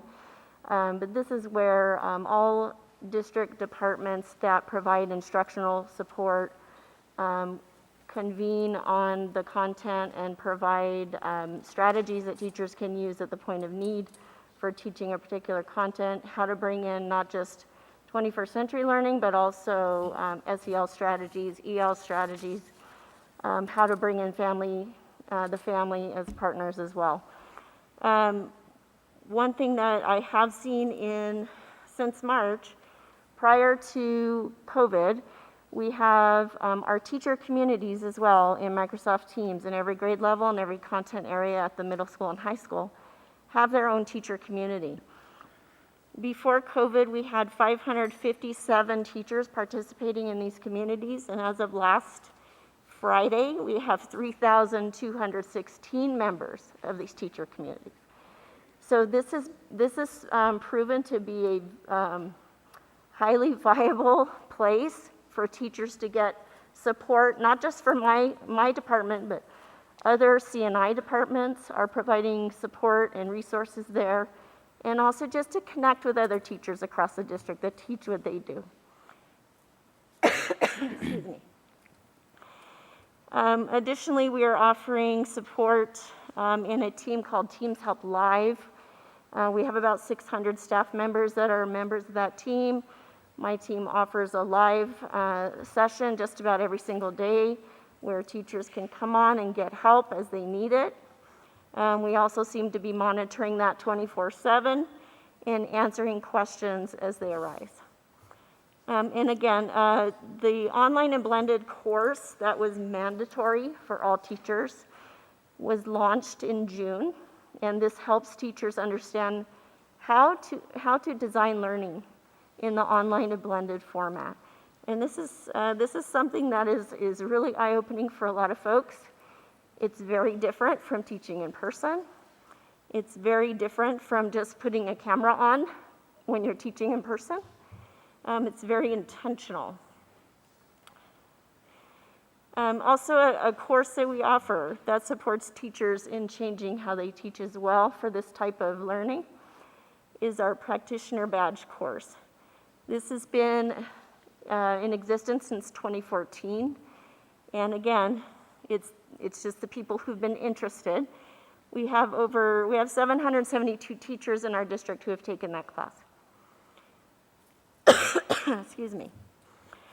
Just an anecdote to go along with this.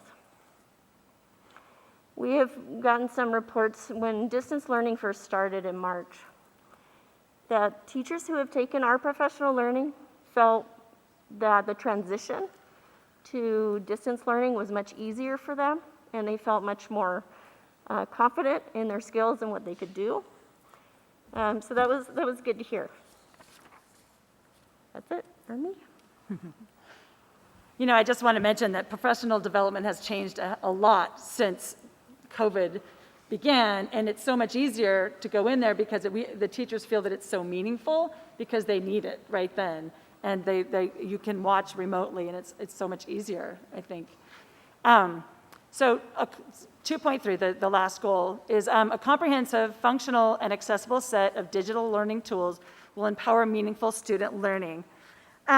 So all of this, you know, as a committee, we discussed in, I remember, January and February, and at the time, the teachers were worried about not knowing what tools are available and how do we get those tools out to the teachers, and I think we've done that pretty quickly, but we still need to get the message out.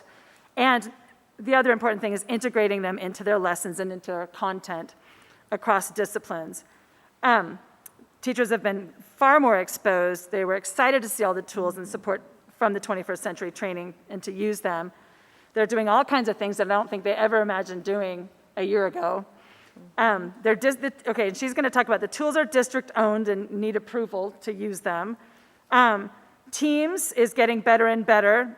That helps the teachers and students collaborate on a single platform, and it makes it much more consistent for everyone at a school site. And examples of those tools like Flipgrid, blogging, class websites, and all the other things that I mentioned in the earlier slide. Okay, Tara Graves for the record. I've presented before to the board on the digital learning tool approval process that we have in place. As of today, we have hit the 500 mark, so that means we have 500 tools that have gone through this process. 345 of them have been approved. We have 48 pending and 107 rejected. That works out to about 69% approval of those that are submitted.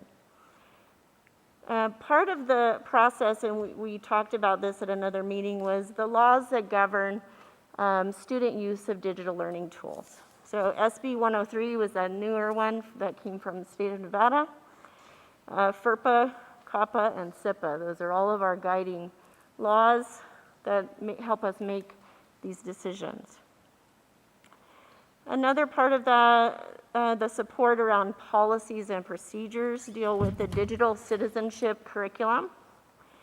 It was very obvious that at the beginning of distance learning that some of the emails and chats that we receive from teachers is that our students need to have digital citizenship as part of their everyday learning.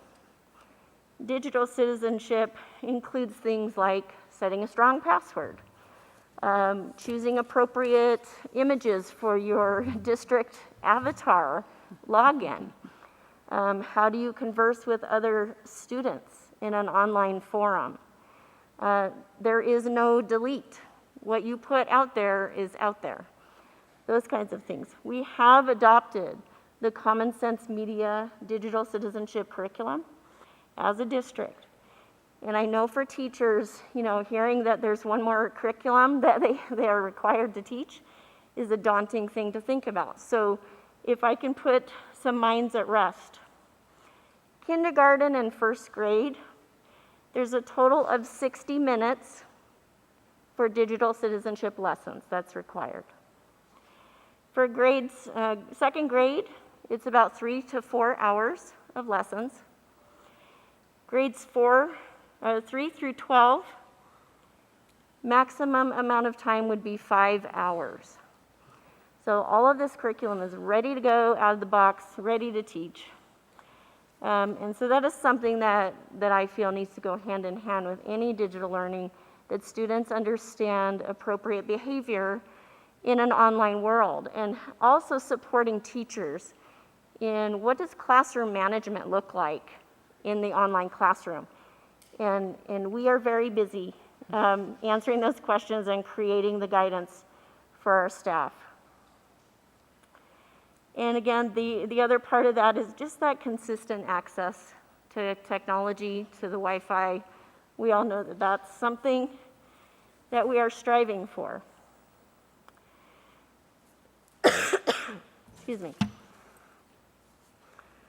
So in closing, I know that we've all realized that it's never been more apparent that what we've addressed so far in the tech plan is more important than ever, that this is something we look at as a district for our students, not just to survive with learning in the age of COVID, but also for their future in work and in college, and that our teachers need that support as well so they can change and enhance. We have a lot of awesome teachers and a lot of awesome online and blended learning happening out there already, but just supporting the rest of the folks that really need it. And that's the mission of my department. That's all we do 100% of the time. So thank you very much. Thank you.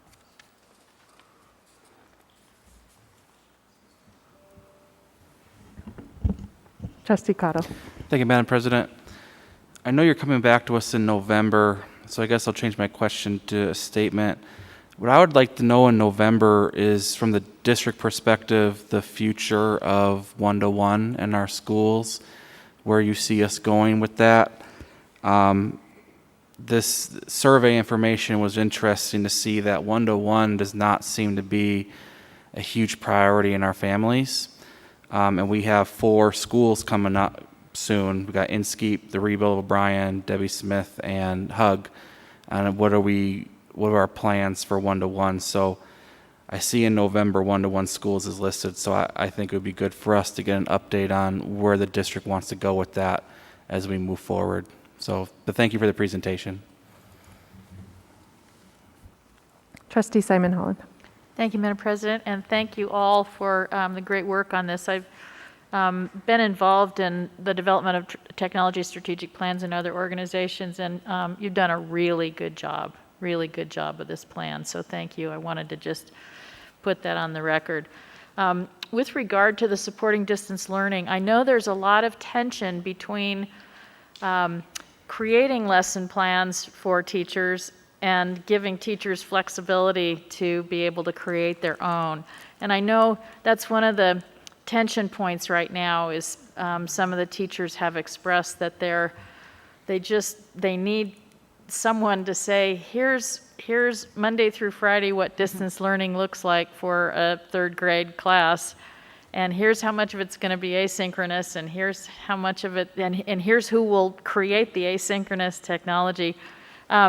And I don't, I know you can't answer that today, but I hope that we can look at that critically with regard to supporting distance learning. And I know, it's a resource issue. I've talked to the superintendent about it. But I know there's so much that you're pushing out to teachers, and some of them are saying, I know you're pushing all this stuff out, but I don't even have time to look through it all to find it. Just somebody give me, like you talked about the digital citizenship in a box, I hope that we can figure out some of that in some of our areas where teachers are really feeling like they're not able to get all of it done. So just wanted to put out there, and feel free to, to share any comments or thoughts that you have. I do. So there's a fine line between teacher autonomy, creativity, letting them be the professionals that they are, and also, handing them something that's ready-made. And I know that curriculum and instruction works hard to respect the teacher autonomy. I also know that we are trying to figure out a way to provide some samples, right? So something that they can leap off from and not have to feel like they're recreating the wheel. And we are seeing that already. We're seeing in those teacher communities that they're already doing it for each other. We have some shining stars in those teacher communities that are doing it, and they're like sharing it. 4th grade, for example, has like 3 teachers who are like, they're on it. They're creating lessons and units and giving it to the rest of their community. And I know that CNI is working on, curriculum instruction is working on creating some samples. Like, what does a week look like in the distance learning world? And so it's there, it's in development, and it's something that we hope we can get out, because I know there's a need. That's great. Thank you, Madam President. I know, again, it's a heavy lift, and as you said, some people just aren't able to reinvent the wheel for themselves, and they don't know, they can't find. There's so much that you all have provided, which is excellent resource material. But if there's a way we can make sure that gets organized so that everybody has access to whatever professional learning community has a great example of it. And I think, as you say, we have best practices right here in our district. We just need to connect the dots for everybody. So thank you for supporting that. And I'll just quickly, restate that I think that that's exactly where the power is in the professional learning communities, and having our teachers be able to talk among each other at each of their grade levels or in their departments, and be able to have those discussions around lesson planning. Because it's one thing to say, we're going to give you a template. It's quite another thing to be able to say, we want you to be able to, integrate your experience and your professionalism into whatever that content may be. Yeah. And I think we would always give teachers the option to use their creativity to come up with what's the best way for them in their classroom. I just know with everything that's happening right now, I think, it's a great resource that we can connect people with as an option.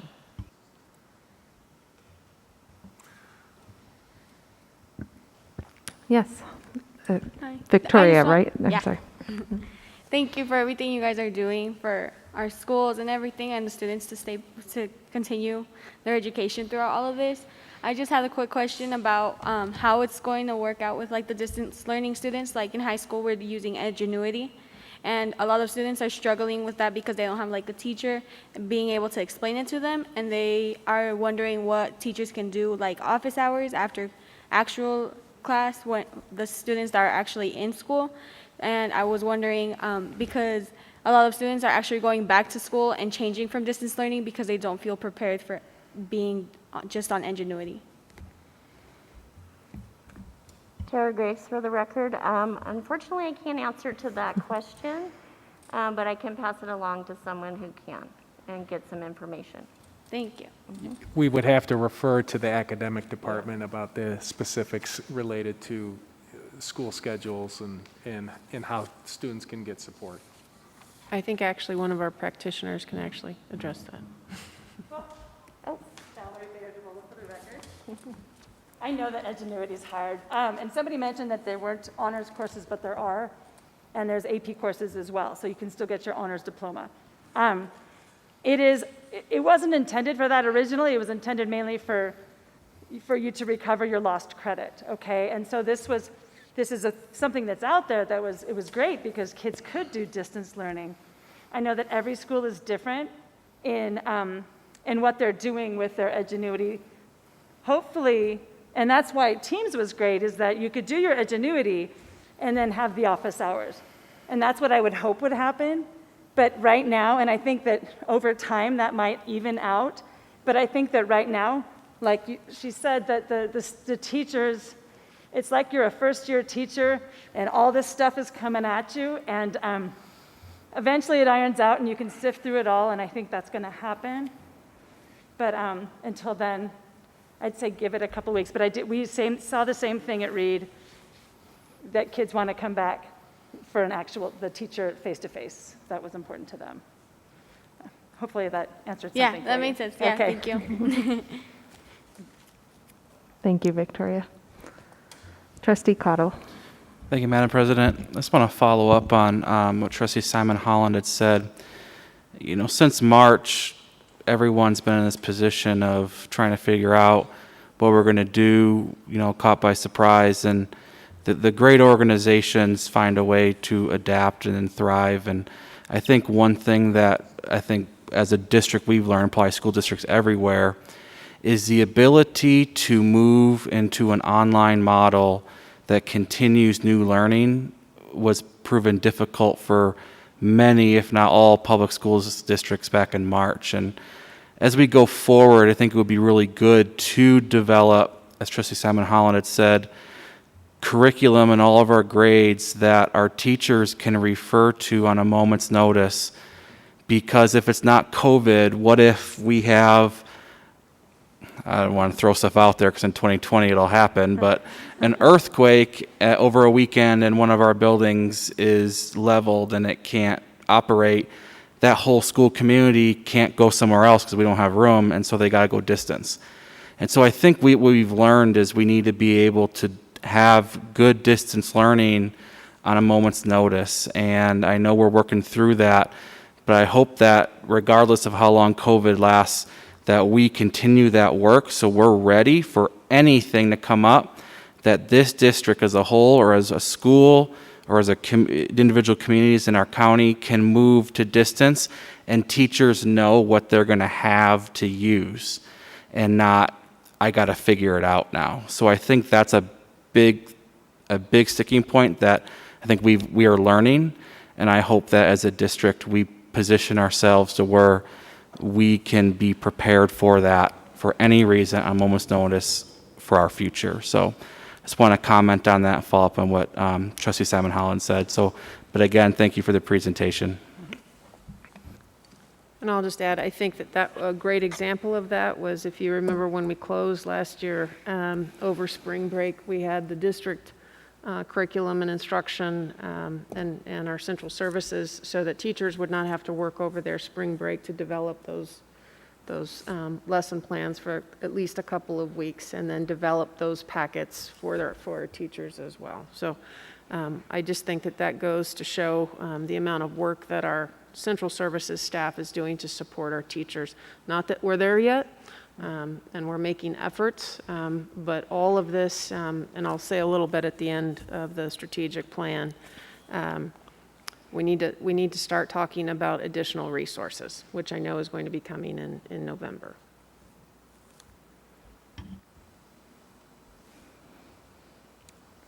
Vice President Taylor. Thank you, Madam President, and thank you for the work. And Dr. Turner, you got here and just jumped right into it, and there couldn't really be a better time for us and other districts across the country. Well, it's a statement I want to make, and I'm hearing more of now, and I'm sure my colleagues are as well, is the need for a better system of providing devices for teachers, in particular, as we have opportunities and there's distance learning, and if they have to distance learn from home, that they have, and I know that's part of the last one, is technology support for all staff and students. I think I just wanted to make sure it didn't get lost in here, because it's important. I think as we're having this discussion, we talk so much about devices for students. We don't really talk a lot about devices for teachers, and that's beginning to come up more, and this can only be as good obviously as their training is, but also as their devices are as well. So thank you, Madam President. I'm glad you included it, and I'm glad we're beginning to have that conversation. Thank you. Well, I just have one thing. First of all, thank you all. I think this is really incredible work, and I know happening during a time where they're probably every hour, not only, when it started was Zoom not really a thing, but, I think there's just been so many other changes that have impacted technology, and that relates to my, I guess, request for November to just, and maybe it's part of that sustainability, but I'd like to hear a little more about how the plan adapts with technology. And so when those new advances come out, whether they be hard devices or apps or whatever it might be, how the plan can adapt to grow and change with those. I think there's always been speculation that maybe we'll move away from actual laptops and just everything's on the phone. If we get to that place, what do things look like, or if that's not even really on the radar anymore. So I'd just be curious to hear, and again, maybe it's kind of built into that presentation already, but it'd be interesting to learn a little more about how the plan looks at those changes. I appreciate the feedback. We'll look to answer a lot of the questions that were raised tonight. Great. Well, this is an action item, but Dr. McNeil, did you want to say anything in closing before we go to public comment too? I just want to thank the team. I mean, I know the trustees remember the time when we had the pathway to positive progress and many of the goals around the pathway, and this was one of the major goals, along with the special education reorganization. Low morale in the district, having a district strategic plan was a huge part of that. And with that, we know that it's going to require the possibility of a reallocation of resources. It could, mean finding new funding streams. It could be a combination of both, new funding streams and reallocation of resources. But I just want to compliment the team. I want to compliment Rick Harris, who took this, and then Dr. Turner, Pete Etchart, all of these people, Debbie Beiersdorf, the entire team came, and so it's been a lot of work put into this plan. But right now, it's a pathway. And until we have, as a district, a sustainable funding source, it's a pathway that is paved with DG. It's a pathway that's paved with grass. It's a pathway that's paved with asphalt, concrete. And so until we find one particular source that is going to be able to lift this up and really make this a viable strategic plan for our district, for our community, that's something that we need to have serious conversations around. And I know that that's going to happen in November. And then also built upon our strategic plan, our district strategic plan, and how this strategic plan for technology and all of those resources should and must integrate into the board's strategic plan, and how all of those goals align together. So once again, just thank you for all the work.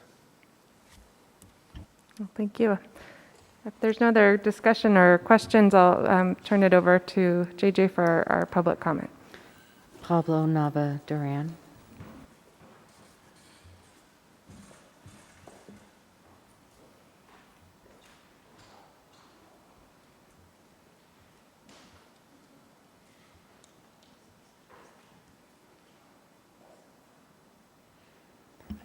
Oh, okay.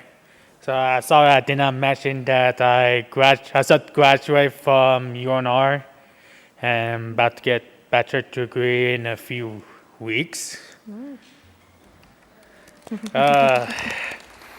Yay. Yep. So at December will be December or May. So it depends on COVID-19 cases. So I have questions about one-on-one school. I know the Desert Sky, Skyland, Hearst, Bokita, any kind of new magic school, one I'm in Trainer Middle School at 101 school, or part 101 school. So you try to make a plan about Pine Middle School as a 101 school? It's yes, what year is it? So that's it. Thank you, Mr. Nava-Duran. Eric Sheets.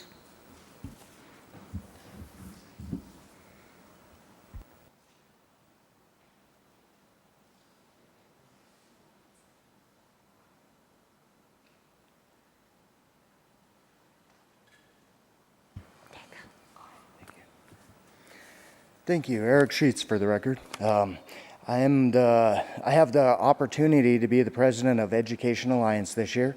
And so first off, I want to thank you all for all that you do. In particular with the technology plan, I really want to applaud you guys because just the fact that even before COVID, you guys were sitting there thinking about what can be done. What are the tools that are needed for our classrooms, for our kids, for our teachers, and our community. And it became that much more important when COVID came up. And, you know, imagine how much further we would be behind if we didn't have this brain trust, if you will, thinking about this for the 6 months prior. You know, so again, I applaud you guys for thinking about this. You are on the right track. Kristen, thank you for leading that charge. And anyway, I'm excited to see what happens with this. Unfortunately, it's tough times, but there's also opportunities here. So I know with the Education Alliance, we're striving forward to help you guys with the laptop drive. And a lot of kids, you can see the dichotomy there. There's a lot of kids that need that assistance. And anyway, I think there's, again, great opportunity. And again, I applaud you for looking at this. It's the way to step ahead and lead forward. Thank you. Thank you very much, Mr. Sheets, and thank you for your leadership at the Ed Alliance and for the incredible work that you all have done this year to secure those devices, as many as you can, and get the funding to do so. So thank you. Those are all the cards I have, and we did not receive any emails on this item. All right, thank you so much. Okay, it is 6:11, and I believe we will ask, I'm sorry, we need to take action on this item. Sorry about that. So I'd be looking for a motion. I'll go ahead. Okay. Thank you, Madam President. I move the Board of Trustees approves the Washoe County School District Strategic Technology Plan Phase 1. And I know we all recognize that's contingent upon funding and resource availability, which we will hear about in the future. Second. All right, a motion by Trustee Simon Holland. And was that a second from Vice President Taylor? Great, thank you. All right, all those in favor, please signify by saying aye. Aye. Any opposed? Okay, that motion passes unanimously. And now I will call for a recess. It is 6:12, and we'll actually be doing a 20-minute recess. See you all back here at 6:32. So we're back in session, and the next item is 5.02, which is presentation, discussion, and possible action to approve threshold metrics from one or more sources related to COVID-19, to use metrics to determine whether the district must use the full distance learning model or whether the district may use the in-person hybrid learning model, and to consider how the metrics impact students in the vulnerable population category. This is for possible action, and we are joined by Dr. Paula Marca, our Chief Strategies Officer.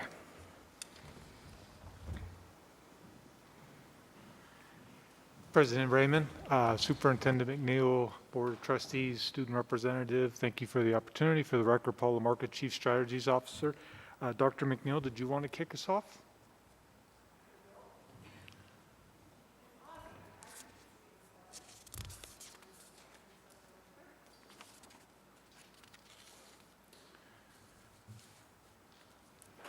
Boy, I hope that I have done it. All righty.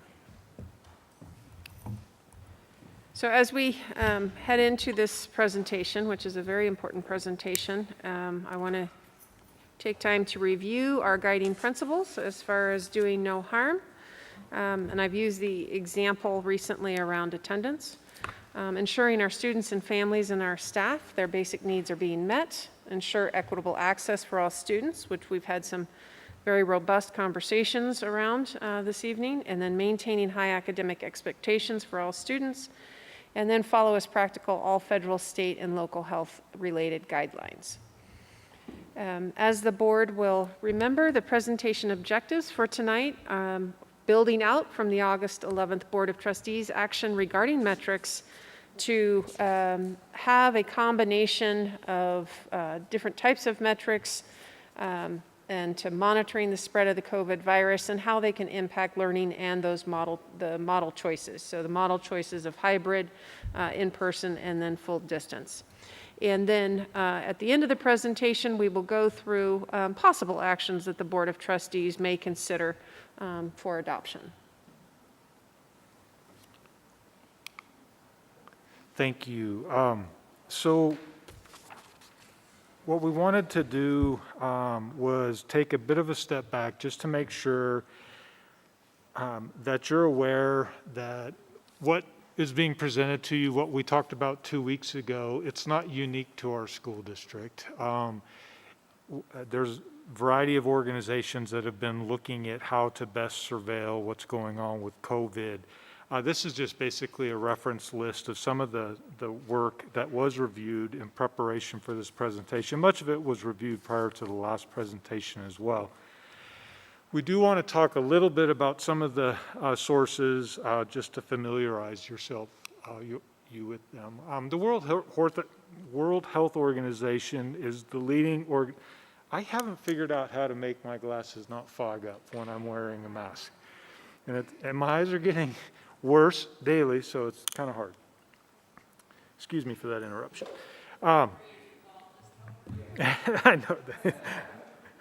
Or worm at the end of my nose. I was already called an elder once today, Rick, so I'm going to wear my glasses at the end of my nose and I'll be an elder for a second time. Excuse me for that.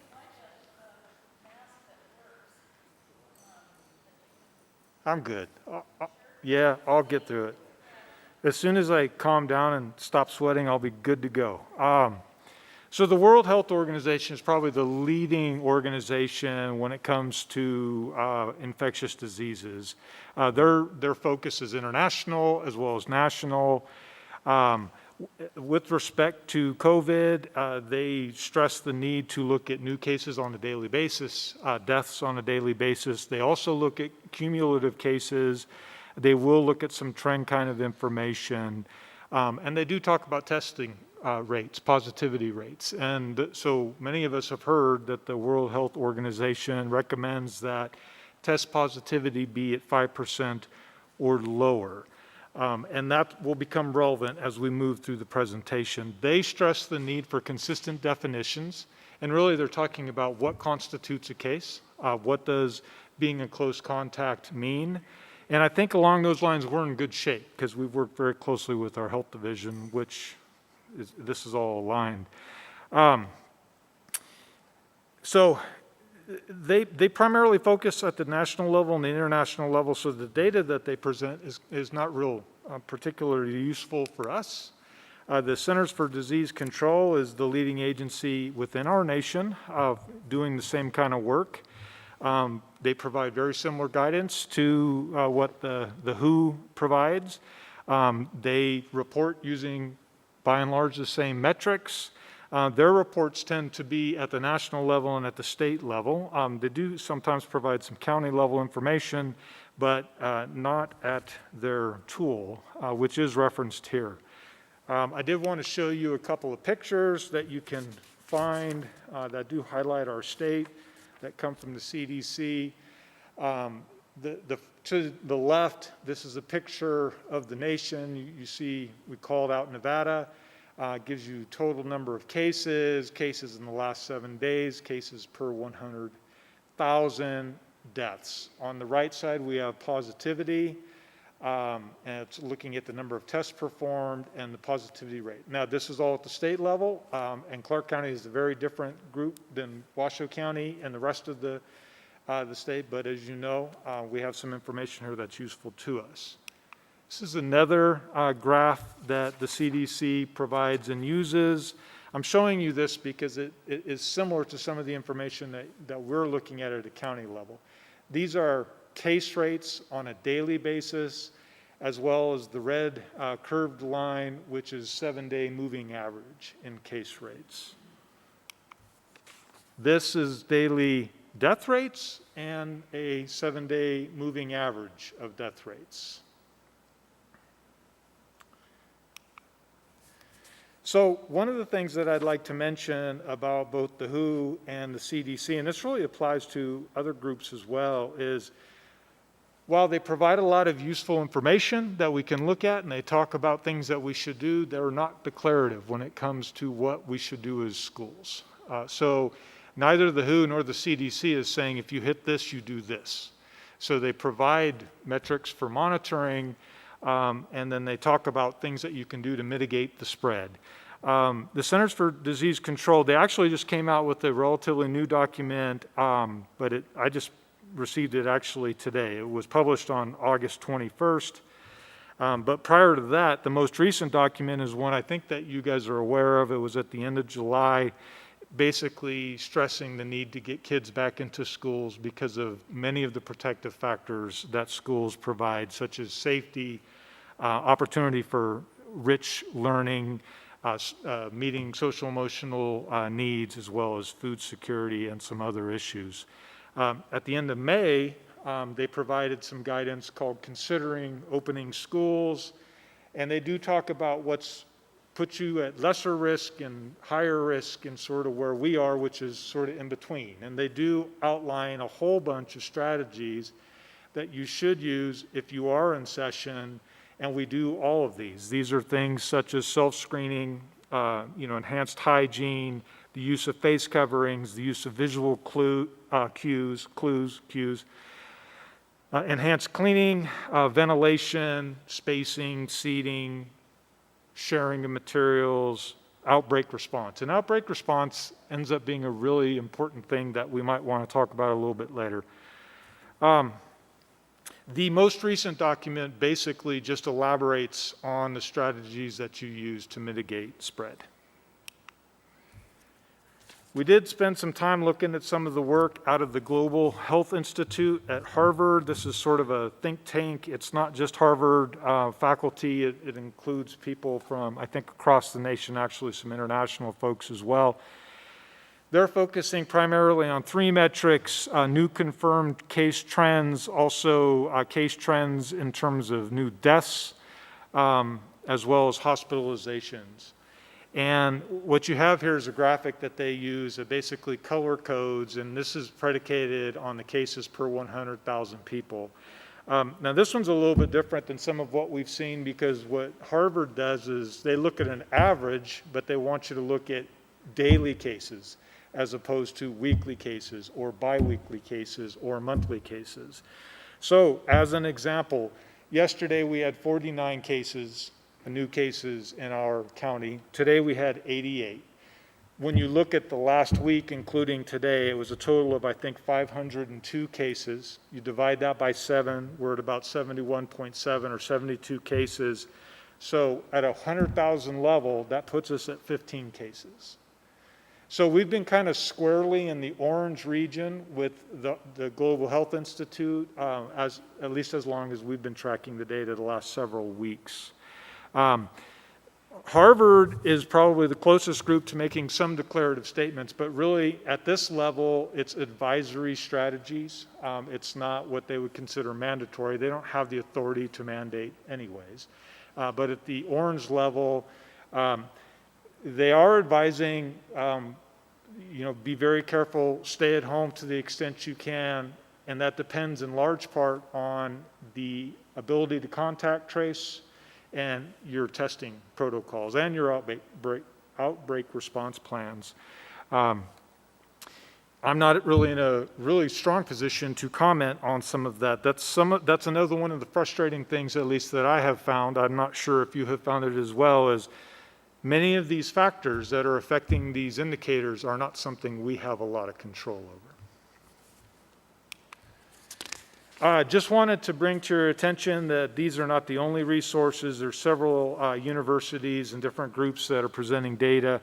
A couple of noteworthy examples. UC Davis has a very robust kind of platform. However, the county map application has been broken. I've been very interested in getting into that.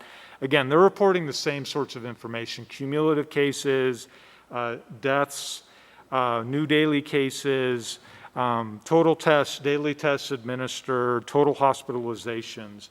John Hopkins is presenting much of the same information. They're doing that more on a national and a state level, such as the CDC. Okay. About a week ago, I think it was, Dr. McNeil became aware of a think tank, or a task force, that was spurred by the mayor of Reno, Mayor Sheevy, and we've subsequently been invited to participate on that group. That group has we met last night, as a matter of fact, and myself and Dr. McNeil and Dr. Taylor and Ms. Simon Holland were able to attend that. It was really a good experience. It's a very high-powered group. Many medical professionals, state-level doctors, local doctors, and a bunch of other stakeholders, some very smart people. They have a subcommittee that's been working on the development of a COVID threat meter. And here's some information. You can go and to these URLs, and you can look at some of the information in real time. And this is an opportunity for us going forward. So I think we will continue to work with this group. The next meeting, I believe, is next Tuesday night. Basically, what the meter does is it tries to use multiple indicators, such that we're doing, and then sort of adding up some scores, and then categorizing the community as green, yellow, orange, or red. As you move from green to red, there's more threat in the community. And currently, we are in the orange range, although I didn't look at the meter today, but I believe we're still in the orange range. There has been some discussion to possibly keep the color coding, but maybe have sort of like a low orange, high orange, low yellow, high yellow. I'm not sure that once you're in red, you want to do low and high, but I haven't been part of the group long enough to know the thinking around that. As I mentioned, they are using multiple indicators, some of which we've already talked about, but a couple of new ones that are worth mentioning. They're looking at risk assessments. It was originally test scheduling. Basically, if you go to the Washoe County Health District and you feel like you need a test for COVID, they ask you to complete a risk assessment. And this is probably the entry indicator, because you're concerned enough to want to go get a test. That suggests that maybe something's going on in the community. Then you have test positivity. You have new daily cases per 100,000. And then you have these two indicators that are really about hospitalization. You have one that's very specific to the use of hospital beds or ICU beds because of COVID, and then one that's more general, and that's just the general number of hospital beds and ICU beds that are being used. These, at this point, each are scored on a 0 to 3. The total meter is a 0 to 15. I think a score of a 0 or a 1 is green.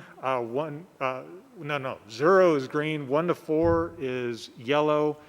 I think it's 5 to 9 is orange, and then you're in the red region. There is some talk about weighting these. So right now, they just all are equal. But there was some discussion last night that there might make some sense to weight the hospitalization indicators or the new daily cases per 100,000 more than you might weight risk assessments or test positivity. I will mention just briefly that there was a lot of conversation around test positivity last night, and I think there is, even at our last meeting, Chairman Lucy talked about test positivity. I think he was referring to the cumulative rate, given the figures that he was talking about. There are differences in how people are measuring test positivity.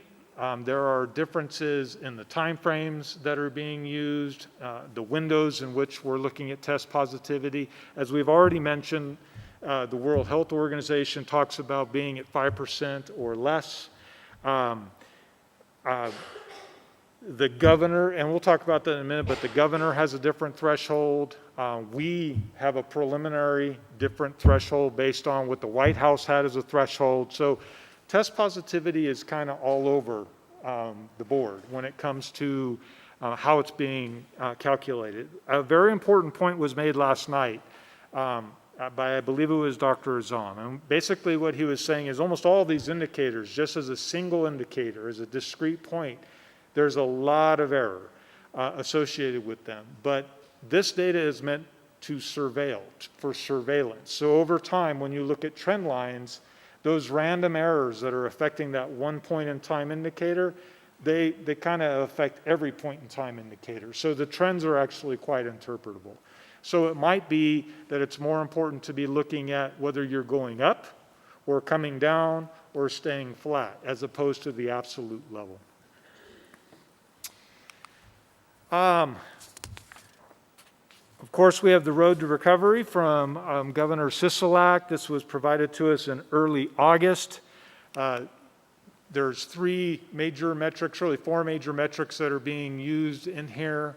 There's average number of tests per day, and if that's greater or at or greater than 150, that indicates there might be some spread. I think we're hovering around 171 right now on this particular indicator.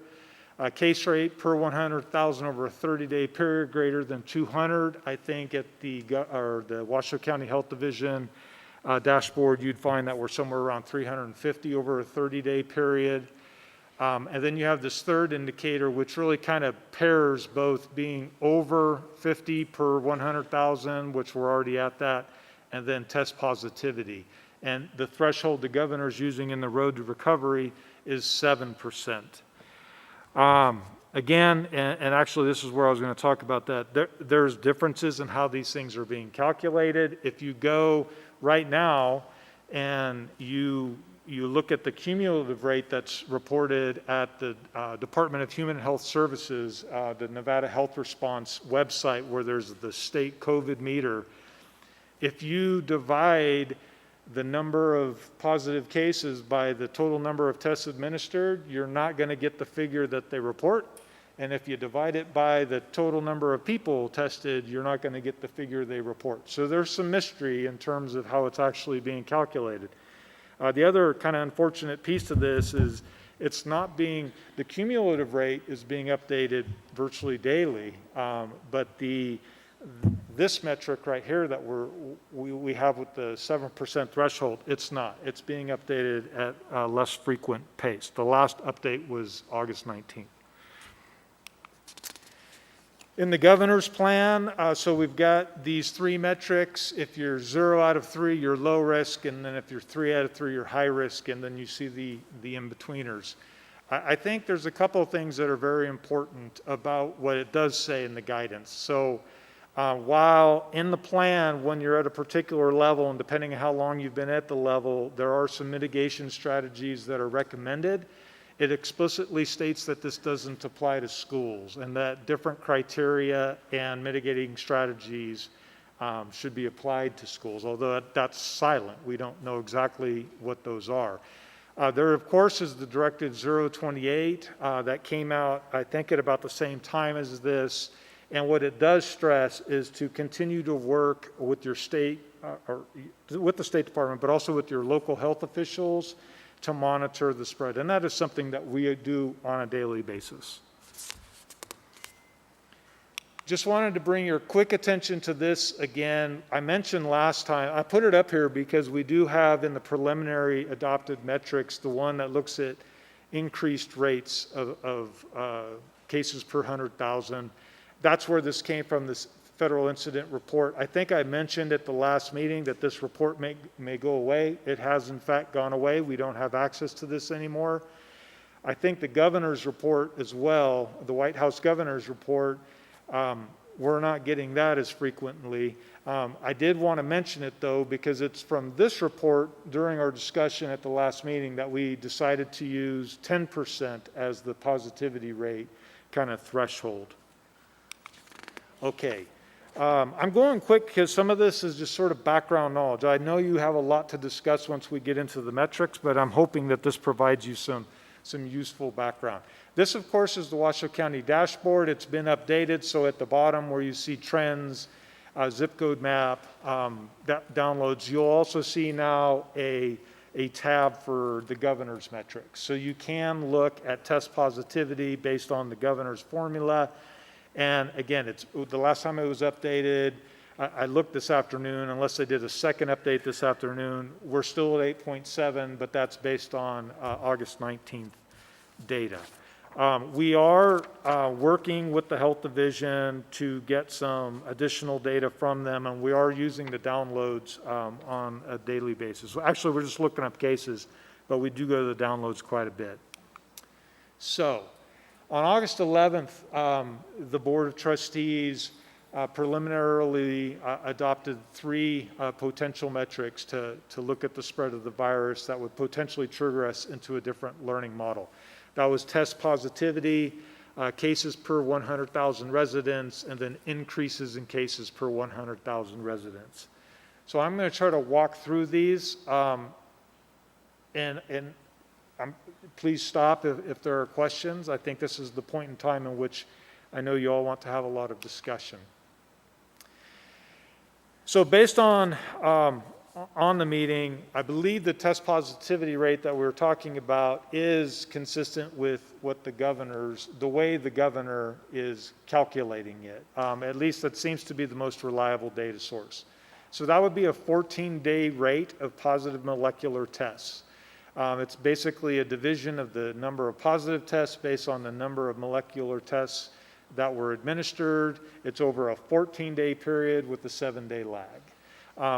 The reason for the 7-day lag is we still have several days to wait for tests to be turned around. And so this is the best way to ensure that the data we're looking at is as reliable as possible.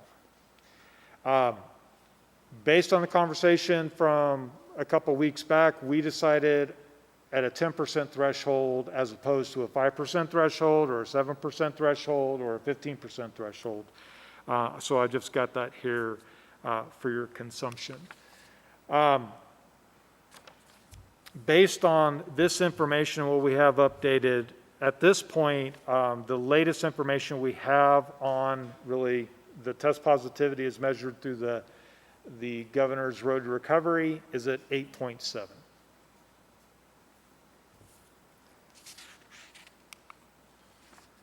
The second metric that was preliminarily adopted is this case rate per 100,000. This is a 7-day rate of positive cases per 100,000 county residents. Basically, what we do here is we take the cumulative number for the last 7 days. We divide it by the total county population. We multiply that by 100,000. There's other ways to do the same kind of steps, but that's basically I think probably the easiest way to look at it. We talked a little bit in here last time or at Spanish Springs, about the best time to do this. And in conversation with the superintendent and the deputy superintendent, we felt like Wednesdays, end of day Wednesdays would be the best possible time to look at it. The data sometimes isn't updated till late in the afternoon. We would analyze the data that night. We'd have a discussion about it in the morning, and the trigger may occur. That gives our schools essentially about a day and a half to know that if we went full distance, it would occur on the following Monday. I will mention that there was some discussion of this at the reopening task force this morning, and one principal at least, and I don't think that his opinion was only his, is that the schools feel like they need at least 1 day in order to gear up. So he felt like this was reasonable. I think everyone would like more time, but we also have the concern of keeping the schools open when we know we've gone past our agreed to thresholds. So given this definition, This is one of the ways to display this data. Now, I've gone back all the way to July 1st, partly because we presented this information last time. So August 19th was last Wednesday. August 12th was the Wednesday before that. August 5th was the Wednesday before that. So if I know I left it off. I think what the preliminary decision was is that if over 2 consecutive weeks we're over 100 cases per 100,000, based on this week-to-week comparison, then we would have surpassed the threshold. Okay, so again, we chose Wednesdays. That's why we have these dates listed. So August 12th, we were at 95.8. August 19th, we were at basically 107, 106.9. As of today, we are at just under 105. I think it's 104.98, something like that. Don't know what the figure will be tomorrow, okay? This changes on a daily basis because we basically look at it on a daily basis.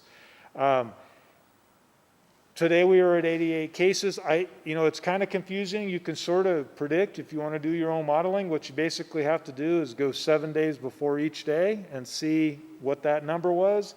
And if tomorrow's number is lower than the number we had 7 days ago, the chances are we're going down. If the number, well, not the chances are, we're going down. If the number is at or above, then we're going to be at the same level or higher. Okay? I did want to give you this display as well. It may be something to consider. One of the problems with just the kind of real discrete week-to-week comparison is that an odd fluctuation. So one of the reasons why we spiked up this past week is we had one day where we had 155 cases. We had another day where we had 105. And I'd like to be able to say those are an anomaly, but they're not because we've looked at the different charts and things keep going up and down and up and down. But the 155 was certainly a high number of cases for one day. If that comes at the right time or the wrong time, depending on how you're looking at it, a week-to-week comparison could really get thrown off. If we decided to go with more of a day-by-day, but over a window period of time, you could look at every day what the weekly difference is over a 2-week period. And you might look at the majority of days. Were they under or over 100? That would be a possible way to approach this. You do see that in this particular trend line, we've been stacked up over 100 for the last 4 days. 5 days, because now I didn't update the slide late this afternoon, but with today, we are at 105, I think I just mentioned. All right. The third metric is very much like the second metric. It's using the same basic calculation, but instead of just comparing the value to that 100 threshold, we're looking at the change in the value, okay? And I think we chose this because of that incident report from the federal government that was talking about stability. It does make some sense, but I will tell you just in advance that it's highly correlated with the metric 2. They're very similar in nature. So we calculate it the same way in terms of just getting the cases per 100,000. Again, we would look at this on a weekly basis. We compare the figure from one Wednesday to the next Wednesday. Did it go up? Did it go down? And if so, by what percentage? If it's at or above 10% for 2 consecutive weeks, the criterion is met. Now, there's a couple of ways to look at that bullet. And that might be a point of discussion. So it could be that you want a 10% increase this week and then another 10% increase the following week. If we were lower than the 100 threshold, which we've already established, that might make some sense. Because if you start trending up to, say, 70 to 80 to 90, you might be really worried about that. Since we're already above 100, and I think we've agreed that that's not real comfortable territory, that might not be the best way to look at it. It might be better to look at it, did you go up by 10%, and then in the following week, did you not decline at all? There are different ways that you could decide to use this particular metric. These are the displays. I have to tell you too, I have grown to not like this metric, or at least the way we're displaying it right now. There'd be better ways to display it, so if we keep it, we'll figure out a better way to show this. It's a little bit deceiving, and what I'm getting at, let me see if this pointer, I don't think the pointer will work. If you look at the August 5th point, it's way at the bottom. It's the blue, sort of triangle, or it's the blue point at the bottom of August 5th. It's really low. And that's pretty clear that we declined significantly. But then you see the blue line go up. And I'm afraid people think that that actually means that there was an increase. It doesn't, because that blue point under August 12th is relative to the 0 line. So it's actually a decline. It's just not as significant of a decline as August 5th. So we would need a better way to display this information, to use it, to make it consumable to the public. Otherwise, it just looks like the trend is going up, and that's not necessarily the case. We did display this data using a daily kind of spread as opposed to a weekly spread. I don't know with this particular metric that I would recommend that. I think with the one where you're just looking at the 100 threshold, I would recommend it, but this one I don't know that I would. But it is interesting to look at how it's basically bouncing around pretty significantly.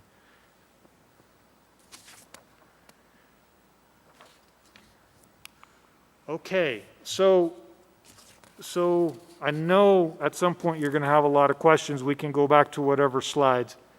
Based on the metrics as we understood them, I'm hoping that it was at least close to what you had in mind.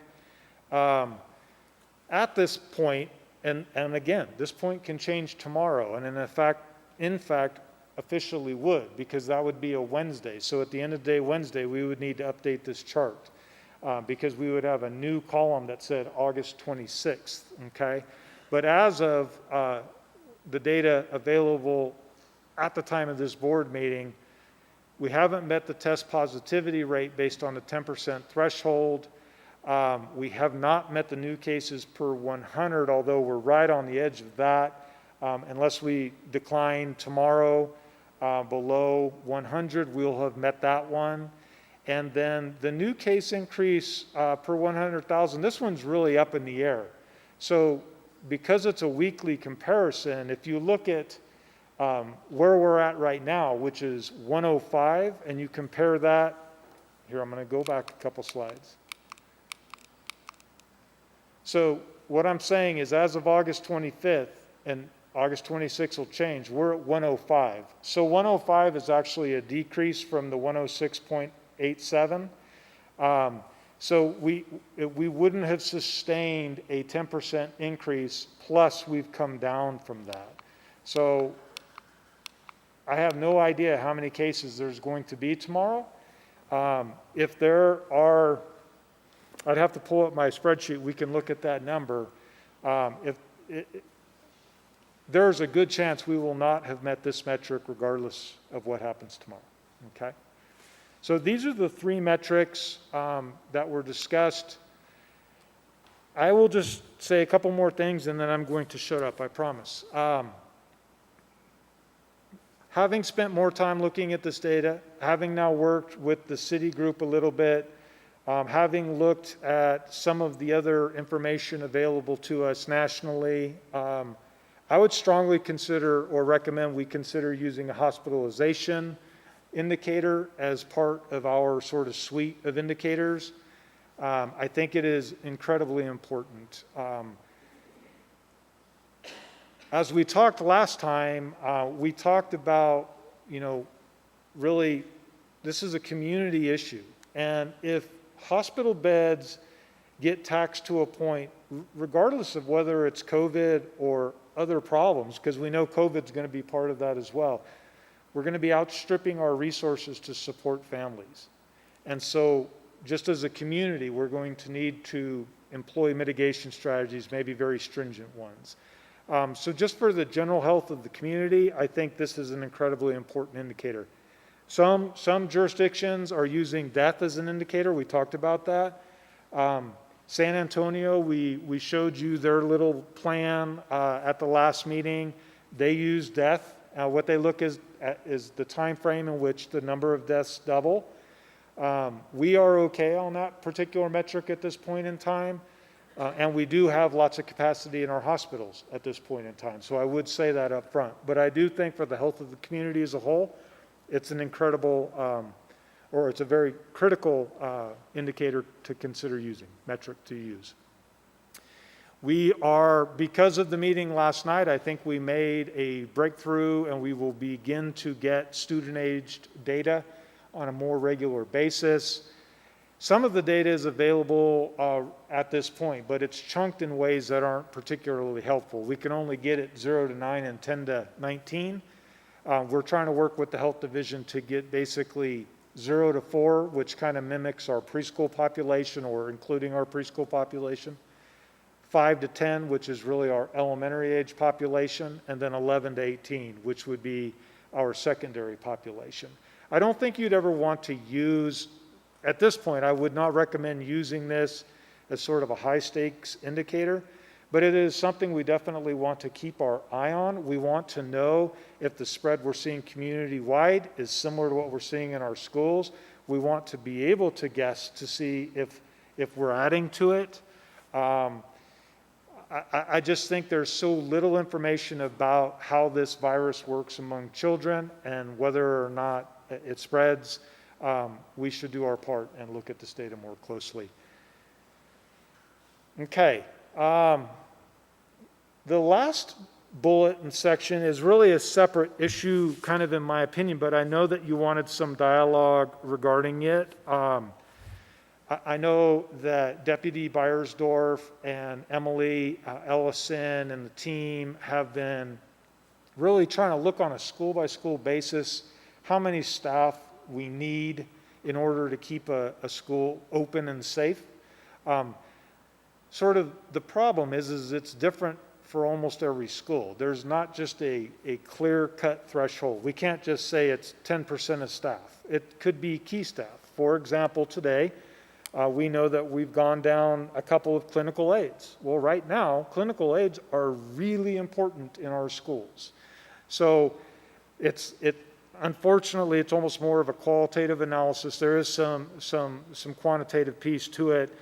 The idea is we do want to know what that threshold of critical teachers are so that we can fill with subs and maintain that. And then if we're not able to maintain that either through our sub pool and or through central offices, we know that the superintendent may need to shut a particular school down. This isn't a district-wide shutdown. This is a particular school kind of a shutdown. That's kind of a separate question, I believe.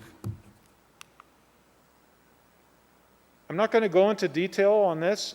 This is something that we tried to mimic what was done in San Antonio. This is all information you've been presented previously, although I do think it's sort of very well summarized here, and it's in one spot on one page as opposed to having to thumb through a long presentation. It's just all of the different implications based on our models. As you know, in our district, the in-person at the elementary level, in terms of all these implications, is the same with the hybrid model. There is an additional food option, and that's the only difference in those columns. The only thing I want to stress with this particular slide is we are working with this data on a daily basis. We will continue to work now with the city. We're working with the health division. Margaret Allen is not here today. She's been working with the health division all evening on a couple of emerging situations, and there's some other reasons she's not here. We're doing that. We're having ongoing meetings with the renowned pediatricians. So we're doing the things that the governor is asking. We're monitoring the data. And then I think the last bullet is one that is relevant to your discussion. And that is just some confirmation on the suggested time frame, where we would update this information should we adopt metrics on Wednesdays to make a decision on Thursdays to implement on Monday. So the next slide, and I'm not even going to go there because I'm a little bit worried, is just the possible actions. It's really the slide that just suggests that you have a variety of actions that you may want to take. So I'm sure you have questions. Thank you very much, Dr. LaMarca, and thank you for the heavy amount of work to get us this information, all while doing your other job and getting the work done to open our schools last week. So I really appreciate your addressing our questions and concerns, both from the previous meeting, but I know some and many of us have reached out to you in between that last meeting and today, and you've worked with us on those questions. So I will start with the thank you, but I'll look now to see if there are any other trustee questions or comments at this time. No. Trustee Simon Holland. Thank you, Madam President, and thank you, Dr. LaMarca. I know digging into all of this when it's not our area of expertise has been a real learning experience, and I'm sure Dr. McNeil and Dr. Taylor will also comment, as you did, about the meeting last night. I do want to clarify. The mayor kicked it off as a task force, but it is inclusive of the whole region. It's not just the city task force, and the threat meter is actually being managed by the Truckee Meadows Regional Planning Agency Director, Dr. Jeremy Smith, whom we've met before. It was a tremendously educational and informative meeting last night. I certainly learned a lot, and I want to just share some of the things that, and expand on things that Dr. LaMarca said that we learned last night. And one for me was about the positivity. There are, as Dr. LaMarca said, several ways to look at test positivity rates.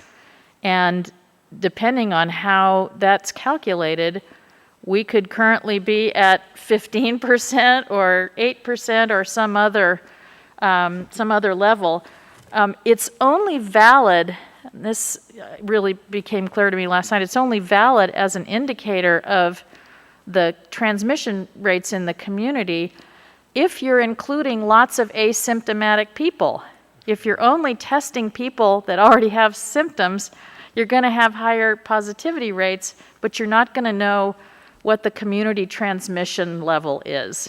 And right now, most of our tests are for symptomatic people. Yep. So that's a really questionable one for me. And I had, going into August 11th meeting, I had great confidence in that as a good indicator. Now I no longer do, because of the differences in methodology about how it's calculated. It's something that the public can seize on and, and feel like we can rely on it, but we really can't, because we don't know, are we calculating it the same way the governor is the governor calculating it the same way the World Health Organization is and the Harvard Global Health Institute? So that's a challenge. I think that we really need to, and another issue with positivity is that in some professions, healthcare workers and others, people are getting tested every week or every few days. So the same person is getting tested over and over and over and over, and that's going into those rates. And it's certainly important to that person and to their employer whether they are positive, but it does skew our understanding of that as a metric that we could use. I think, if we go forward, some of the things that for me would be really important, that the underlying data and the methodology for how it's calculated is easily available to the public. Right now, the Washoe County meter that has the governor's criteria is for a 30-day period. So if you want to get a 7-day period, like Paul and I and others on this board have done, you have to go through and add up each day going backwards and then divide. And So it needs to be something that's being reported consistently and that the public can see and be able to understand. I think we have to make sure that the methodologies are consistent with, I would say most important that they be consistent with the governor's criteria and the Truckee Meadows threat meter criteria, that we're calculating it the same way, we're counting the same things the same way, and people can go from one graph to another graph from different sources and get the same answer. One of the things that was discussed last night by Dr. Azam, who's with the state, who was just a brilliant man, and I want to just stop and say a shout out, as Dr. LaMarca did and Dr. McNeil has said, amazing group of people, incredibly gifted, very dedicated, doctors, PhDs, epidemiologists, ER doctors, infectious disease specialists, I mean, people that I had huge confidence in. And Dr. Zom said, it's important to focus on trends and not just a fixed point in time or a fixed data point. Is it getting worse, or is it getting better, or is it staying the same? I think those will be really important things for us to look at. I also think that the hospitalizations are a critical piece. There are some of these data metric systems that are looking at deaths, and certainly deaths are important for the community to know, but we need to know before deaths what's happening in our community, and we certainly need to keep an eye on that, both from the early warning signs of interaction with a medical professional about a COVID symptom, and also the hospital capacity issue, as Dr. LaMarca said. I also think that the inclusion of, not necessarily in our metrics at the board level, but certainly in the superintendent's decision-making, those staffing levels are important. And right now, I worry about our sub-capacity in some areas.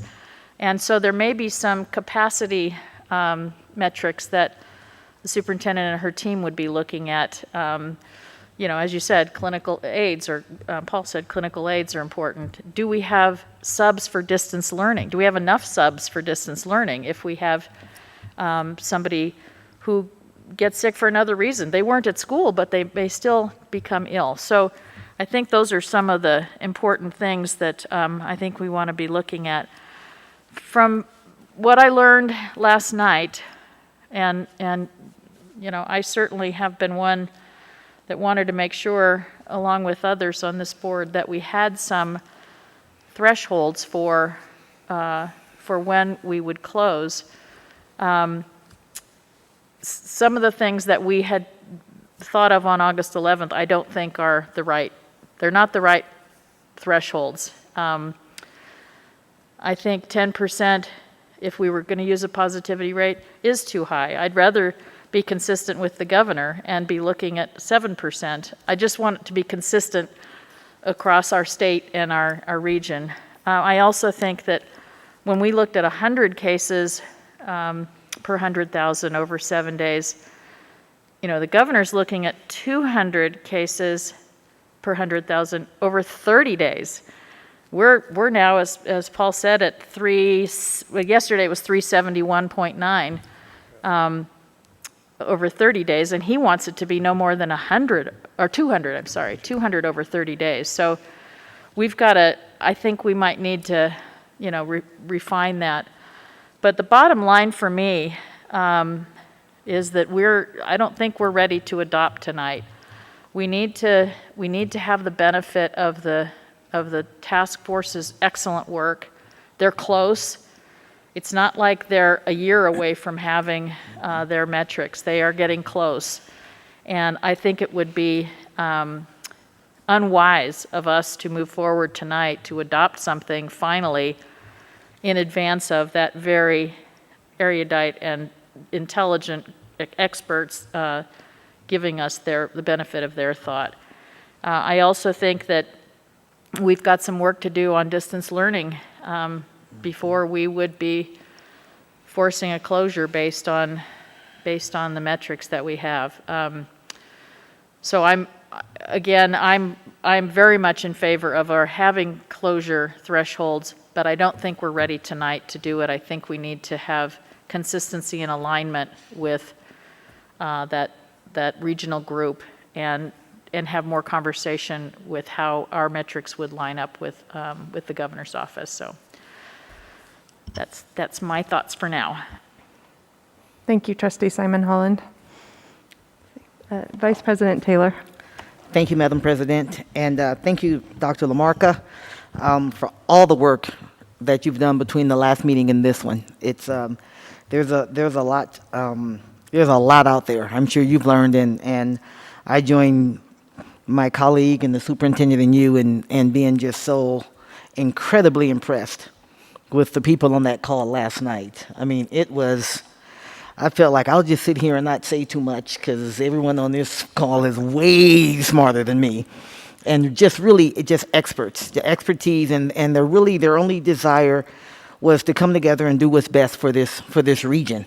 And that was really, really impressive. I want to add, I'm just going to concur with what Trustee Simon Holland said. The only other thing I would add, in it, really just a couple of things, is I do think that we look at both leading and lagging indicators. Leading those things so we can project which way we're going, but the lagging are things like hospitalization, because once someone gets to the hospital, we know that means they're already sick. And then that helps us do our part from a regional standpoint. If our hospitalizations are going up or ICU, usage of ICU beds are going up, then all of us as a region should be looking at that. That's lagging, but it shouldn't just be that, although that's extremely critical.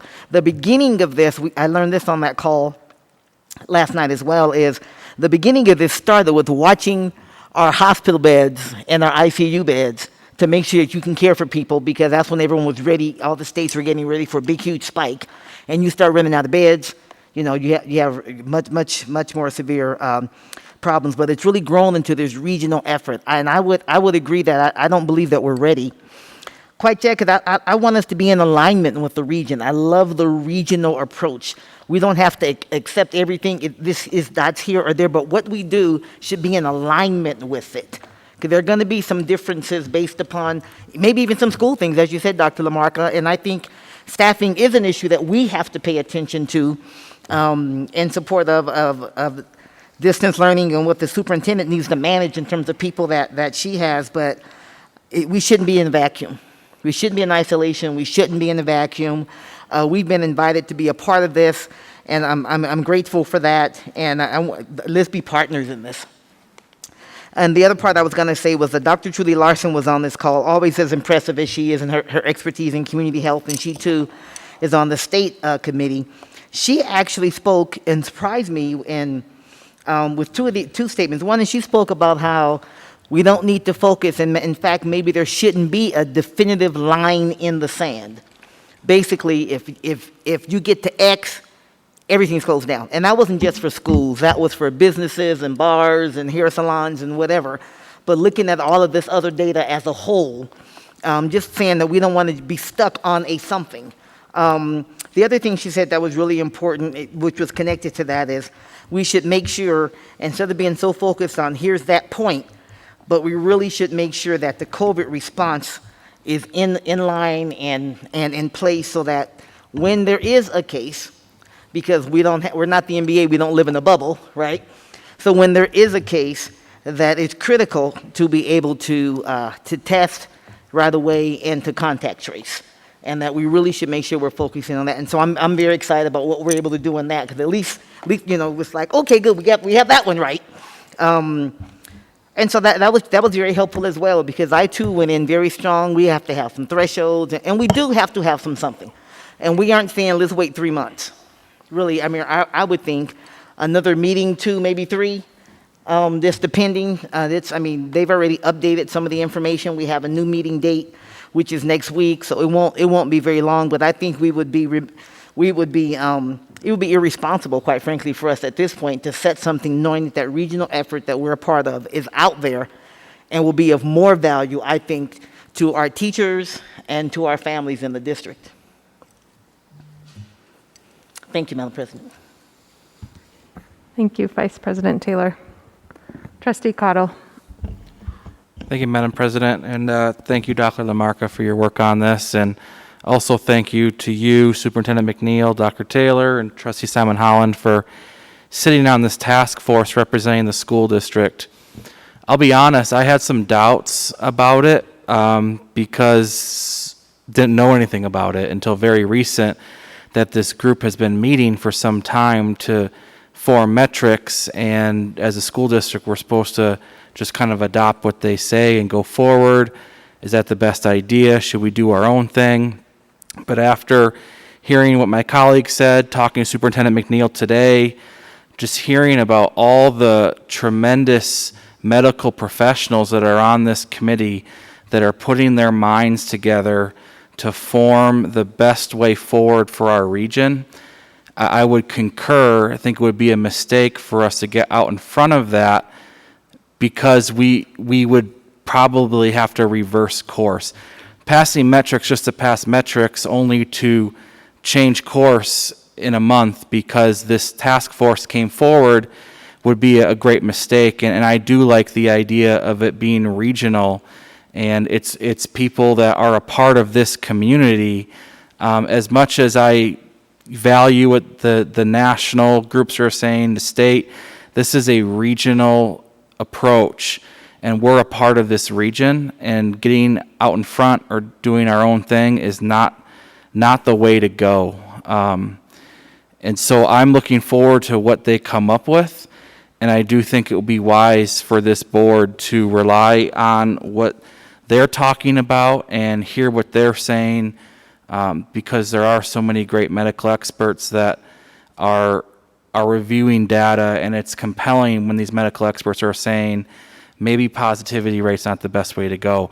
Maybe we shouldn't look at a point in time, look at trends. These are the experts, and so I do think it would be irresponsible for us to just pass a metric because we want to pass a metric. We all do, but it needs to be the right metric. Changing course, changing our minds, doing different things throughout the year is going to be very confusing for everybody involved, us included. The discussion on August 11th was challenging because we're trying to figure this out. I would much rather have representation on this task force and then come back with what they are talking about. And so I'm glad that we're a part of that group, and I'm glad my colleagues, the superintendent and Dr. Lamarca, are willing to sit on this task force and listen to the great discussion that's happening. So I would concur with my colleagues on waiting to see what they come up with in the very near future. Thank you, Madam President. Thank you, Trustee Cottle.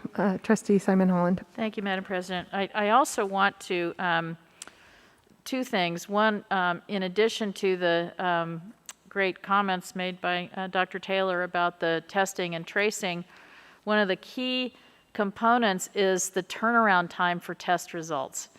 And a lot of work is being done regionally to improve that timing. Renown and working with us is a great idea so that we can get that done more quickly. Because if it takes 7 days for somebody to find out their test result, either they're isolating as they should be or they're not. And that, if it comes back positive 7 days later, the ability to do contact tracing and to contain that has just been, that window has been missed. So really important that our region be working on that. An important thing I wanted to add is that this task force will not say that schools should close if you get in the orange range. So we will still need to have the conversation once we get their input to refine what their metrics will be and what the what number of metrics puts you in what range. But they won't tell us, school district, you should close if it gets to this. So we're still going to have to grapple with, do we wait until things are in the red zone, or do we act earlier? And that's going to be a big policy decision for us. And I just wanted to put that out there, that all of us are going to need to be thinking about that. What's our level of risk tolerance. And I don't think any of us takes that decision lightly. All of us have been struggling with that. We will have more information, but it will still mean that we'll have to decide what's the cost benefit, if you will, for the schools. May I respond? I do want to share that Jeremy Smith he's more than willing to present the meter to the board. He's not necessarily a content expert behind the metrics themselves, so I am sure we could probably get one of the medical professionals to join him, but he would be more than willing. He wasn't available tonight, but he said he would be available at any other board meeting where we need him. The other quick comment I wanted to make is around contact tracing, and I'm glad you brought up the lag in test result times, because that to me seems to be the biggest barrier we're facing.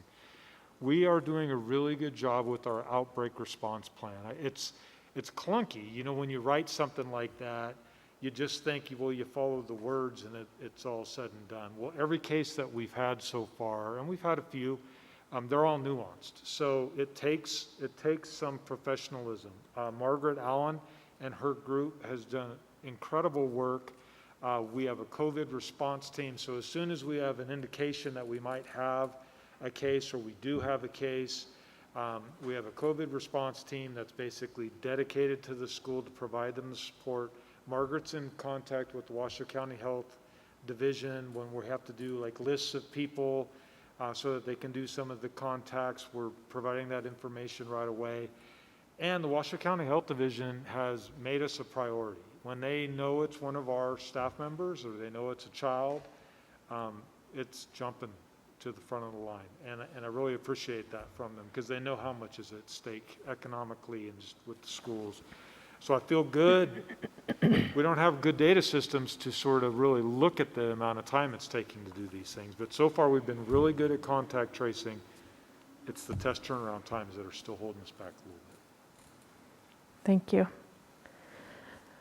Well, I'll go next. I really appreciate hearing more from my fellow trustees, and Dr. McNeil briefed me earlier today a little bit on the meeting yesterday, and just truly do think that a regional approach is the right way to go with this. I just honestly really struggled with this agenda item since our last meeting. I think partly because I don't do my best decision making at midnight, and I was a little fuzzy about a lot of what we talked about. But also I just became increasingly uncomfortable with our district, and no offense to you, Dr. LaMarca, but, putting this kind of on one person's shoulders to come up, with these metrics and figure out how to present the data, it just didn't feel like that was should be our priority at this time, but also was the right fit for our staffing and our board, in terms of our backgrounds. And so I really like the idea of having experts in those fields come up with the metrics so that we can look to them for the information. I also, and maybe where I do stray a little bit from my fellow trustees, I do have some discomfort in adopting metrics now. I think that has changed a bit for me over time in the last 2 weeks. I still feel it is so vitally important for us to be monitoring what's happening in our community so that we are aware of cases and hospitalization rates and knowing kind of where things are so that we can make the right decisions. But, I think I have really struggled with the idea of having something where we're hitting 2 out of 3 or 3 out of 4, and that's just it. And then the next day we switch. I think one thing that we learned, or that I learned last week was just how hard that switch is, and to be ready, especially so early in the year, to go from that in-person hybrid to a distance learning model. I want to be sure that we can do that in a way that supports our teachers making that transition and our families being prepared for it as well. But I also think that, you know, the safety of our staff and our students and really the whole community and the role we play in that is priority. And so I see a better use of our time as a district, our energy and our staff's time and energy to be really focused on those safety measures that we have in place to keep our schools safe, to enhance the testing and contact tracing and not be too pulled away by, you know, where are we today? Where did we hit? You know, again, I want to be a good community partner and agree with my fellow trustees that we do have a role in this, but I don't want that job to become ours as a district to be setting this is the point, because I do think our focus should be on the schools and again, keeping them safe, using the plans that we have in place, and then looking to our experts in the community, the health district or the governor's task force, the other agencies that are doing the work to say, this is the point where we're uncomfortable and these are the mitigation strategies, and that includes schools going to distance learning. And I understand that maybe they're not going to do that, but I think personally that that's the role that those entities play, and our role is to, you know, we've created a plan and is to make it the best. I want our focus right now to be on distance learning, to be on, again, those safety measures in the schools. I mean, we just have to be so vigilant right now about the masks and the social distancing and all of that, and that's where I'd like to see the focus. And I know everybody does. I just am not as swayed by having, you know, I guess as Trustee Taylor relayed that Dr. Larson said, this line in the sand where we hit this point and then we move to something, a different model. So I do want to hear more about the task force work and the metric and the threat levels. And I, you know, definitely want to continue having this discussion at a future meeting. I just am sharing kind of where the roller coaster of the last 2 weeks has taken me personally. So I saw Trustee Cottle and Trustee Minetto. I'm not sure whose was on first. Oh, Trustee Minetto. I want to say thank you for saying that, Melina, and my fellow trustees. I've been feeling so overwhelmed, on the verge of tears, ridiculously, because I didn't know what I was doing. And it's nice that we have this task force that this is what they do. They're the smart guys, and it's neat, and it's going to be good that our staff hopefully is going to start being able to focus more on the distance learning and getting all that in place that makes sense, and training the teachers and having people more comfortable with the whole thing. So just thank you. Thank you, Trustee Minetto. Trustee Cottle. Thank you, Madam President. Just to switch gears here for a minute. To me, I think it would be important if we provided some direction to the superintendent to bring back to the board on the September 8th what the school-by-school basis staffing levels looks like. And at what point does a school need to close because of a staffing issue? I do think the closure of a school for that reason falls under the purview of the superintendent, but I do think it would be good for us to see what that looks like. I'd be curious on what my colleagues think about that, and then Superintendent McNeil. To me, I think that metric is important for us to see right away, because that is possible, and I think we all need to be on the same page on what that means. So I don't know if anyone else has any feelings about that, but I feel like that's something on September 8th we should see. Trustee Simon Holland.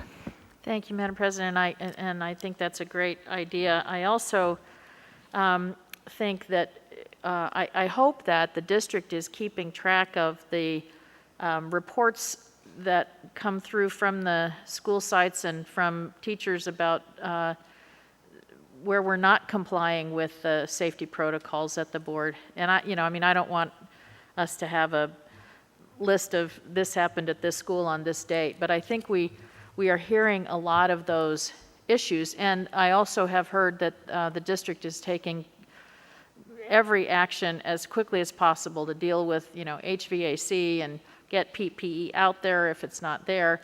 But, just the issues where, as we've heard, the cleaning can't happen, as quickly as we need it to between classes at a high school because there's just no time to do it. And we might need to take another look at how can we better support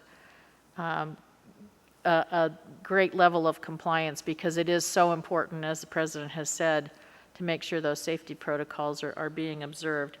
I also think that whether it's in our motion and direction or what, I think this is a warning time. This is kind of an alert time for the community that we are in an orange state, orange threat level state on several of the metrics that we've looked at. And it's a good reminder that we as a community can change that. We can turn that to a more positive outcome. We can move away from having those surges and those increasing case reports. And we all have to do it. And I think the school district has a really important platform to be able to say, we're at a risk level right now. Let's all get together and get on board and make sure we don't have that happen. I think there's a positive side to those thresholds as well, that we can turn that as a community, and we've got to make sure we're doing that. It sort of goes back to Dr. Taylor's point about leading indicators. Let's get in front of it. Let's get in front of it. And those things that we're doing, like improving the test turnaround times and the capacity growth in the contact tracing, that's going to help us. But everybody has to, on your social media, does your photo have a mask on it? And, just making sure that we're all getting that out to everybody all the time, that we are in control of changing those numbers. Because it can be done. We've seen it done. So let's all work together to make sure that that happens. May I comment quickly? Absolutely. I think that's a really critical point, and several of us were there last night. The threat meter is meant to be a behavior change measure. It's really meant to be like the AQI index. There's too much pollen in the air, or there's too much smoke in the air. This isn't a good day to go ride my bike. The other thing I will mention is both Dr. Larson, Dr. Azam, both made, I don't want to put them on the spot, they're obviously not here to defend themselves, but they both seem to suggest that schools remaining open is a good thing right now. That is not the problem. And Dr. Azam actually suggested that one of the metrics that should be considered is compliance with face mask wearing. And that might be a very difficult thing to measure. He talked about possibly surveys, reminding us that a single survey is going to be terrible, but over time, surveillance with surveys would be fairly reliable. If we maintain distance, if we wear our face masks, if we wash our hands repeatedly during the day, we are very unlikely to get the virus. And so we have to continue to shape the behavior of our kids in the schools. We've got a bunch of tools out there through our SEL department that are designed to try to help provide, activities and things that teachers can use to especially our younger ones, to teach them the importance of this. And I will say, I've heard that the compliance among our kids has just been through the roof. We've had very little, I haven't had anything behaviorally regarding refusals, even though that was a concern at first. We've had a couple of kids that are very immature and they haven't learned the skills, and so we're continuing to try to teach them. But we're talking a couple of cases. So that's a good thing. Madam President, if I might, yes. just just wanted to clarify, I think the kids are doing a great job. I think some of the issues are structural. As we're sorting out enrollments and, classes are moving around because of, changes from distance to in-person or whatever, we are ending up with some classes in some places, I hear, that don't have social distancing and they don't have enough room for everybody. And some of that's getting sorted out. A lot of that's, got to be worked on. But we do want to make sure that we as a district are providing the right infrastructure to get this to happen too. I do think our staff and our kids are really trying, and it's also everybody's responsibility to make sure that they have the tools to do it, and I know the district's trying hard to do that.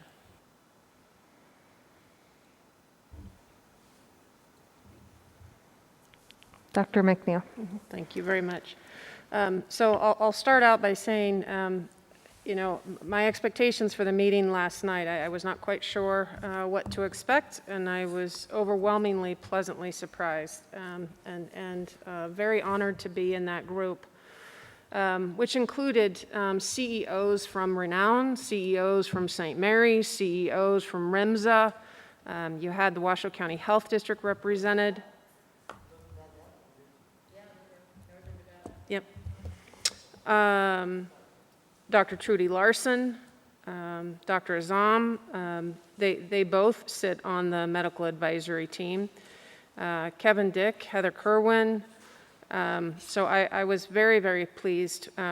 Over 28 representatives, and I think there's actually 31 that actually sit on the task force. A couple of them, County Commissioner Von Hartong sits on there, as well as Ann Silver, CEO of the Chamber. So again, just very, very pleased with how that turned out. But I also want to concur that I learned a lot around test positivity, and I agree. I think that you need to really kind of dive in to see what that metric is made up of. And right now, the majority of our tests within our region are symptomatically based, not asymptomatic. And I think that's really important to kind of pull out of there. But again, I was very impressed with the makeup, and our next meeting is next week, in fact. Also importantly, we know that UNR has started, and total thousands of students are now on campus. And I know personally, because mine is there. So I think that's interesting, as far as when we're looking at opening our schools, we also have UNR open as well. For the request to bring our school by school, I think Dr. LaMarca talked about that. It's going to be very much based on a school by school level. We have some schools that have additional funding sources and so are able to have additional staff. So we will do our best for 104 campuses to bring back a particular, I'm not going to say a percent, because I think that would not be accurate. So we need to kind of watch and see how that happens. As far as addressing, complaints and those types of things, I can tell you that Mr. Searcy and his team, along with our deputy superintendent and our area superintendents, are addressing those as quickly as they get them. They are dispatched, they go to the schools, they find out what the issue is, and they address what the issue is. I don't want to be a broken record here, but if I have to come to the board and ask for additional resources, I would imagine that the board is going to be very supportive of that, because this is safety and health, but it is putting a tremendous strain on our staff, and they will do nothing but make sure that our staff and our students are safe. But I think it's important to realize that and to put that on the record. We have 104 sites, and teams are dispatched. We have 5 teams set up, strike teams, I think is what they're being called, because we know we're going to have cases. We have said that. We have said it repeatedly. We will continue to have cases, but it's the mitigation efforts and the quickness on how those cases are reacted to. So the contact tracing.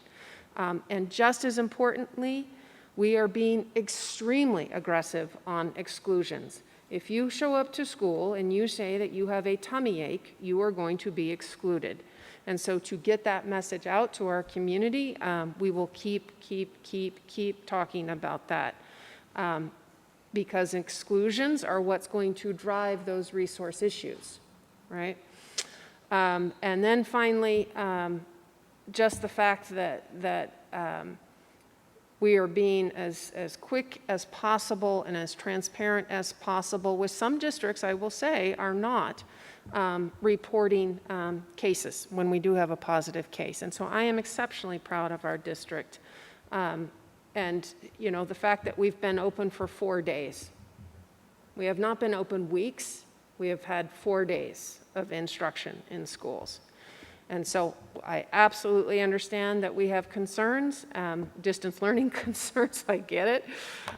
Totally understand that. But we have been open in person for 4 days.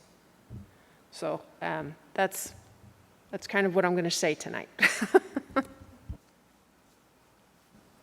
All right, thank you, Dr. McNeil. I do know we have public comment on this item, so perhaps before, I see Vice President Taylor. Do you have? Okay, well, I can go while the person's coming down, if you want to call the name. Okay, yeah, I just, before we did any action, wanted to, but if you have just a comment after that. Okay. Why don't we have the names called, and while they're coming, my comment won't take very long. Okay. We can. JJ, do you want to read off the?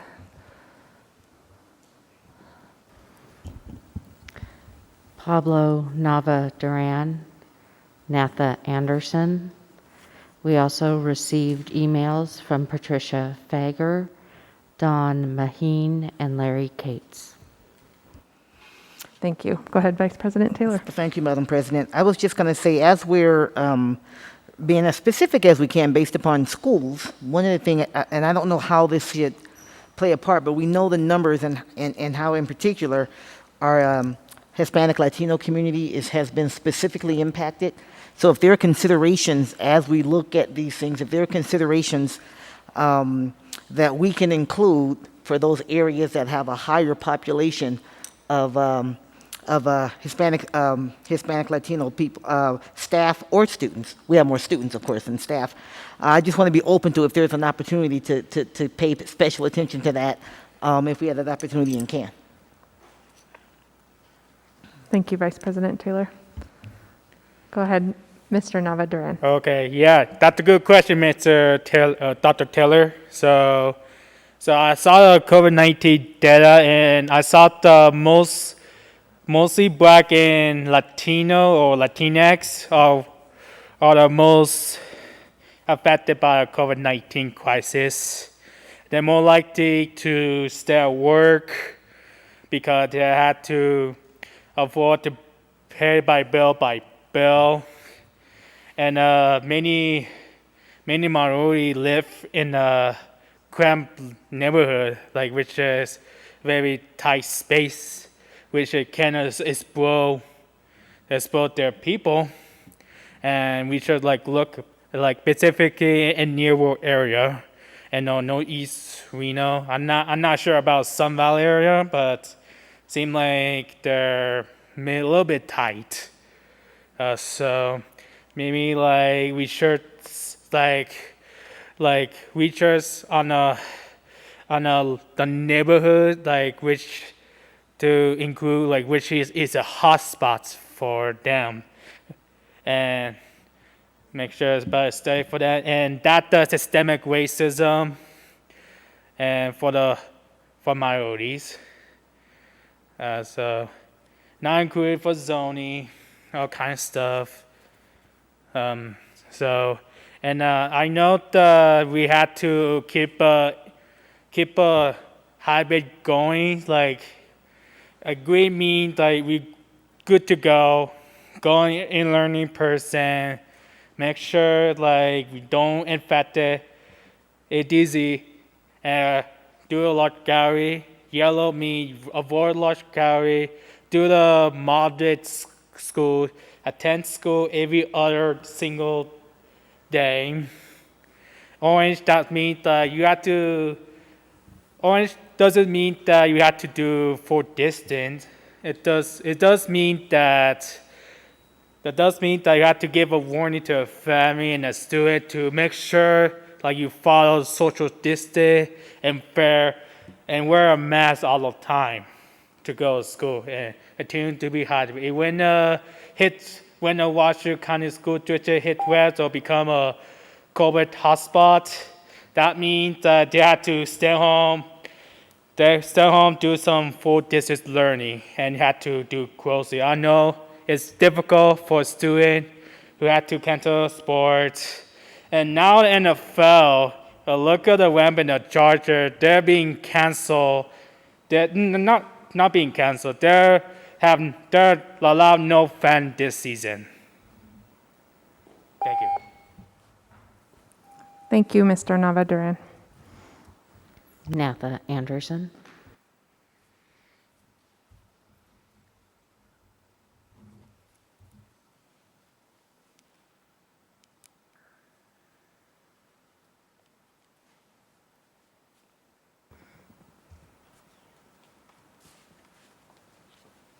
Good evening, Natha Anderson from the Washoe Education Association. When I initially had read through the PowerPoint earlier today, had just a few thoughts.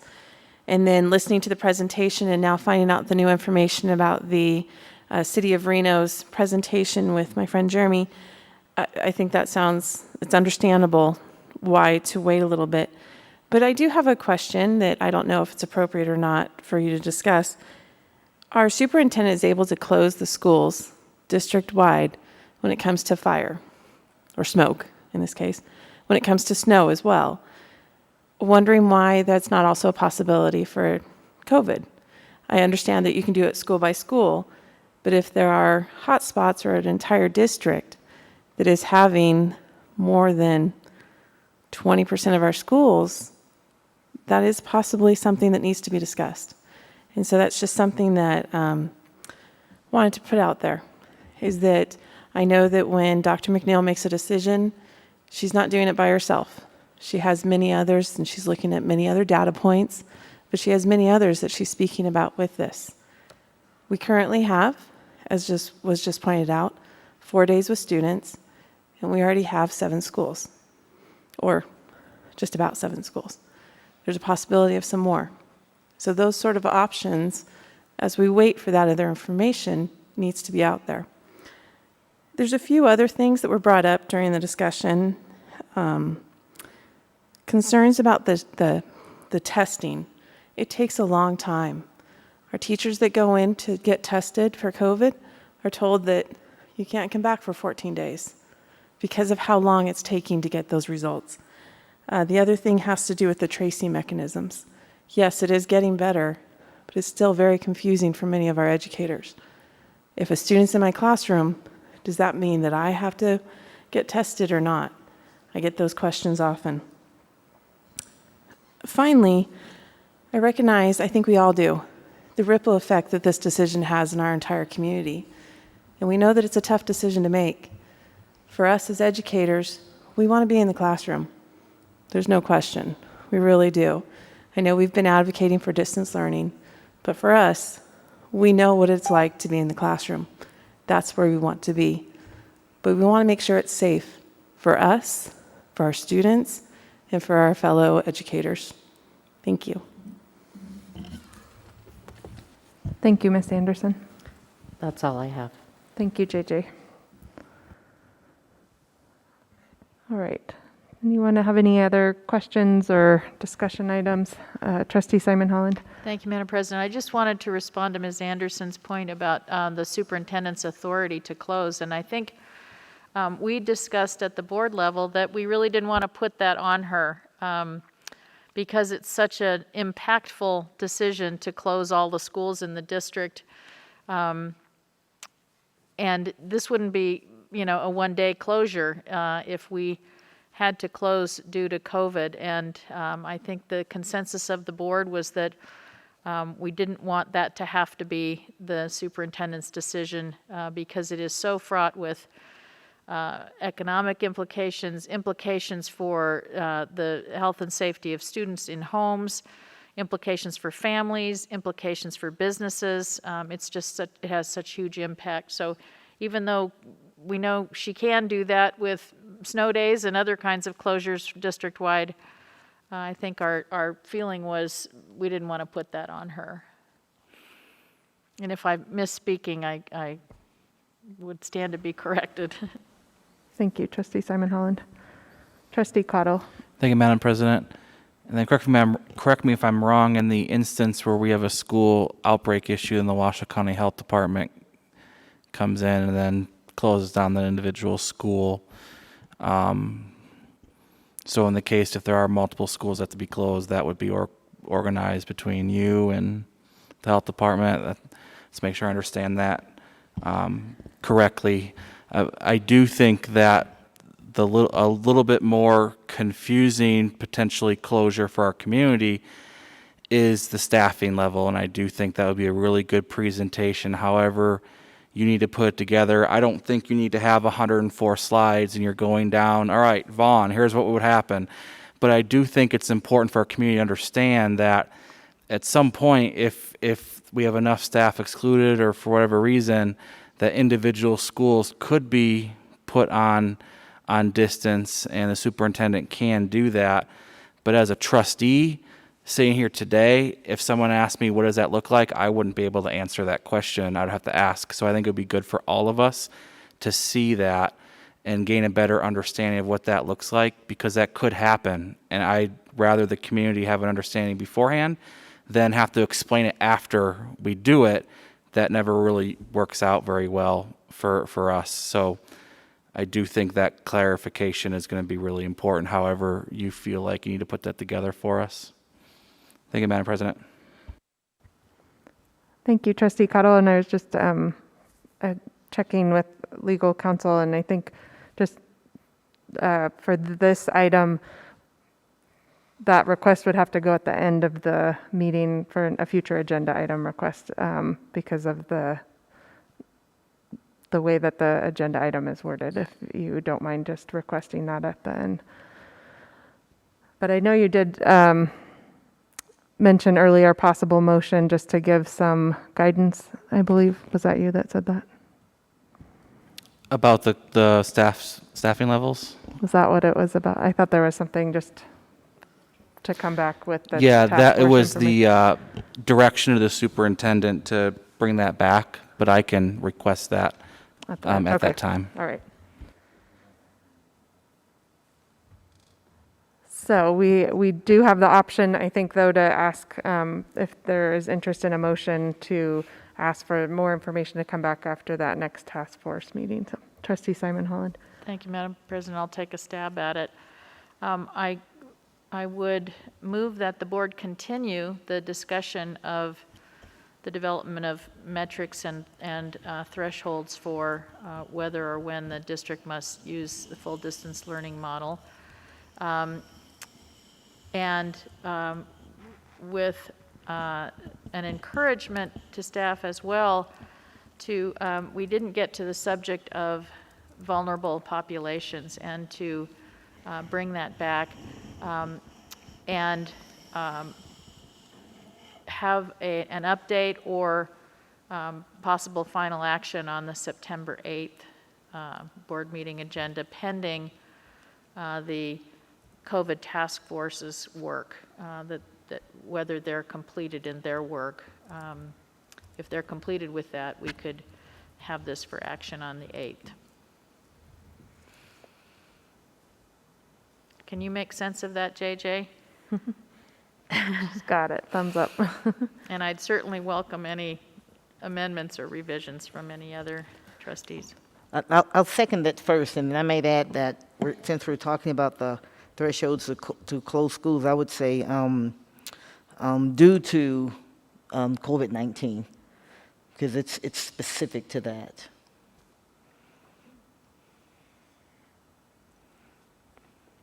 Do you accept that amendment? Okay. All right, so I have a motion by trustee Simon Holland and a second by Vice President Taylor. Any discussion or questions? All right, all those in favor, please signify by saying aye. Aye. And any opposed? All right, that motion passes unanimously. And so I don't think we need to take any further action on this agenda item. Thank you again, Dr. Lamarca. Thanks for the work, and I know there's others working with you, so thanks to everybody who contributed. All right, the next item up on the agenda this evening is board report 6.01. I will start over to the right here. Trustee Minetto. Yeah, I had the exciting privilege of going to several schools over the last 4 days and just really enjoying seeing the kids, of course, and the way they had their masks on. They were very aware of where they were. There was some direction from teachers, but it was followed. There, a couple halls get kind of crowded, and they're working on that, and I just thought the kids were wonderful. Vice President Taylor. Thank you. I too, I had, I only got to go to McQueen last week, but I was really impressed with, first of all, honestly, I was really impressed with the students. They did a great job of wearing their mask and trying to obey the arrows on the floor, which were very different than what they're accustomed to doing. And when I asked them to go around, because we were there working, I asked them to go around or something, then there was no back talk. They were great. So the staff did a really good job. It's amazing how really on average is about 30 to 40% of the building with students. So it really does leave a lot of room, in there. And then also had a great time with the backpack giveaway that we did. 1,000 students over there at Duncan and Trainer, and it was really a blessing for those families. They got food too, so. Thank you. I'll just go next. I would just like to thank Anderson Elementary School for welcoming me and putting me to work on both Tuesday and Wednesday.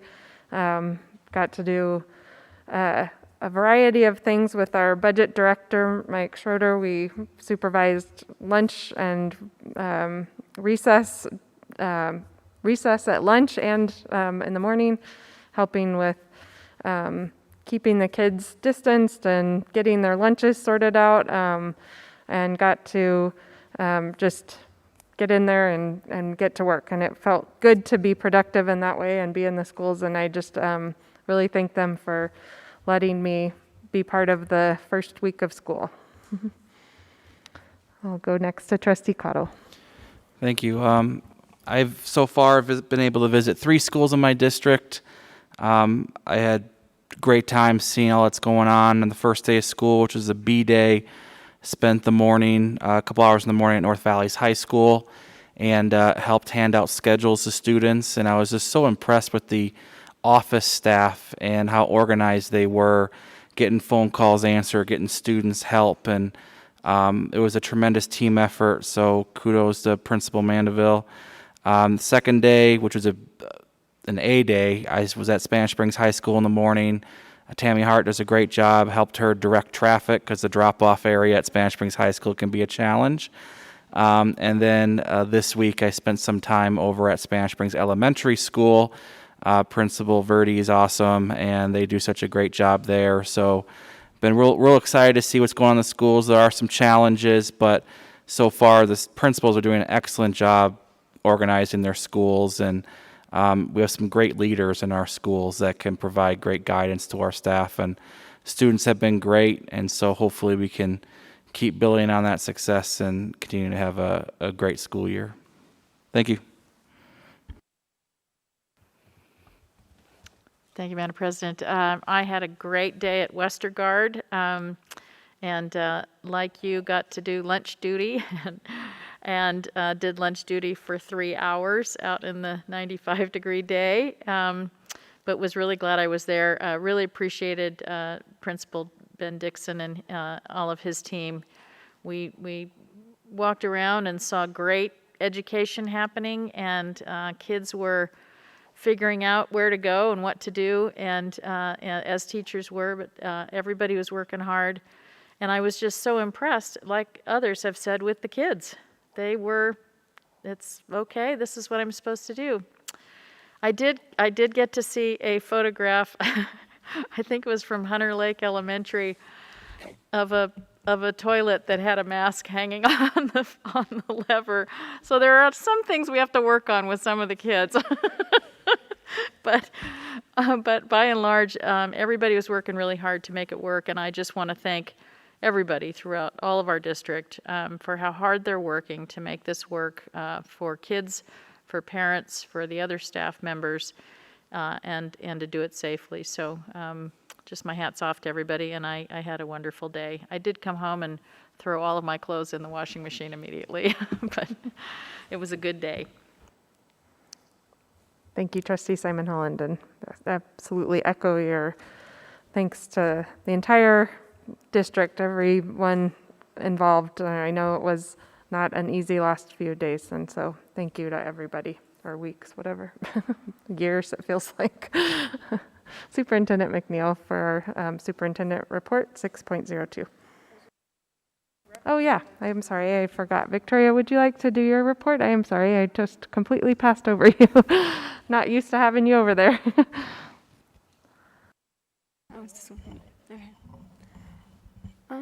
So I'm currently a junior at Worcester High School, and I'm doing online learning. Right now, we're just getting everything settled. With Student Voice, currently, we are working on getting more students in our district. We're hoping to get students from every school this year, and tomorrow we have a meeting to discuss who gets the positions of president, vice president, and stuff like that. Thank you very much. All right, now it's on to our Superintendent Report 6.02. All right, thank you. Whoops. There we go. Thank you very much, President Raymond. So on our first day, which really wasn't our first day, I stopped by Hunter Lake because I was going to be principal for the day, but checked in with the staff, and they were up and ready to go, and they were rocking and rolling, so they said, we don't need you. And I was like, okay.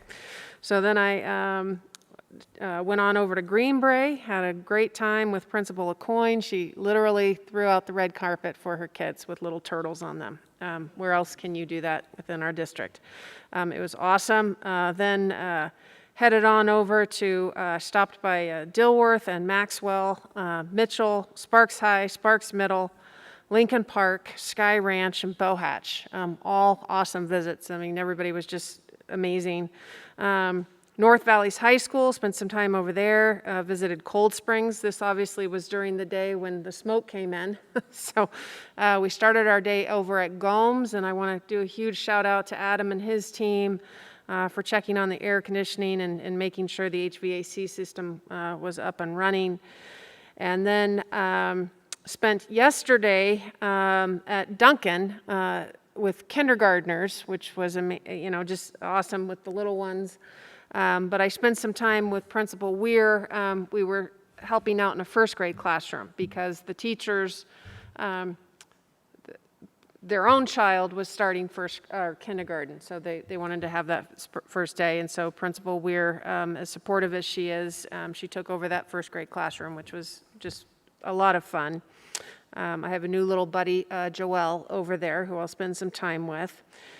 And then just to know that we'll be opening up Incline schools next week. That will open up on Monday. And I'm looking at Adam. I think we're opening up Palmer. All right, we are opening up Palmer next week. That's good. I was just looking at an email that came through, so that'll be online for next week as well. And then excitedly, we'll be hosting State Superintendent Joan Ebert on September 10th. And so we're going to be going to an elementary school, middle, and a high school and doing some visits on September 10th with our state superintendent.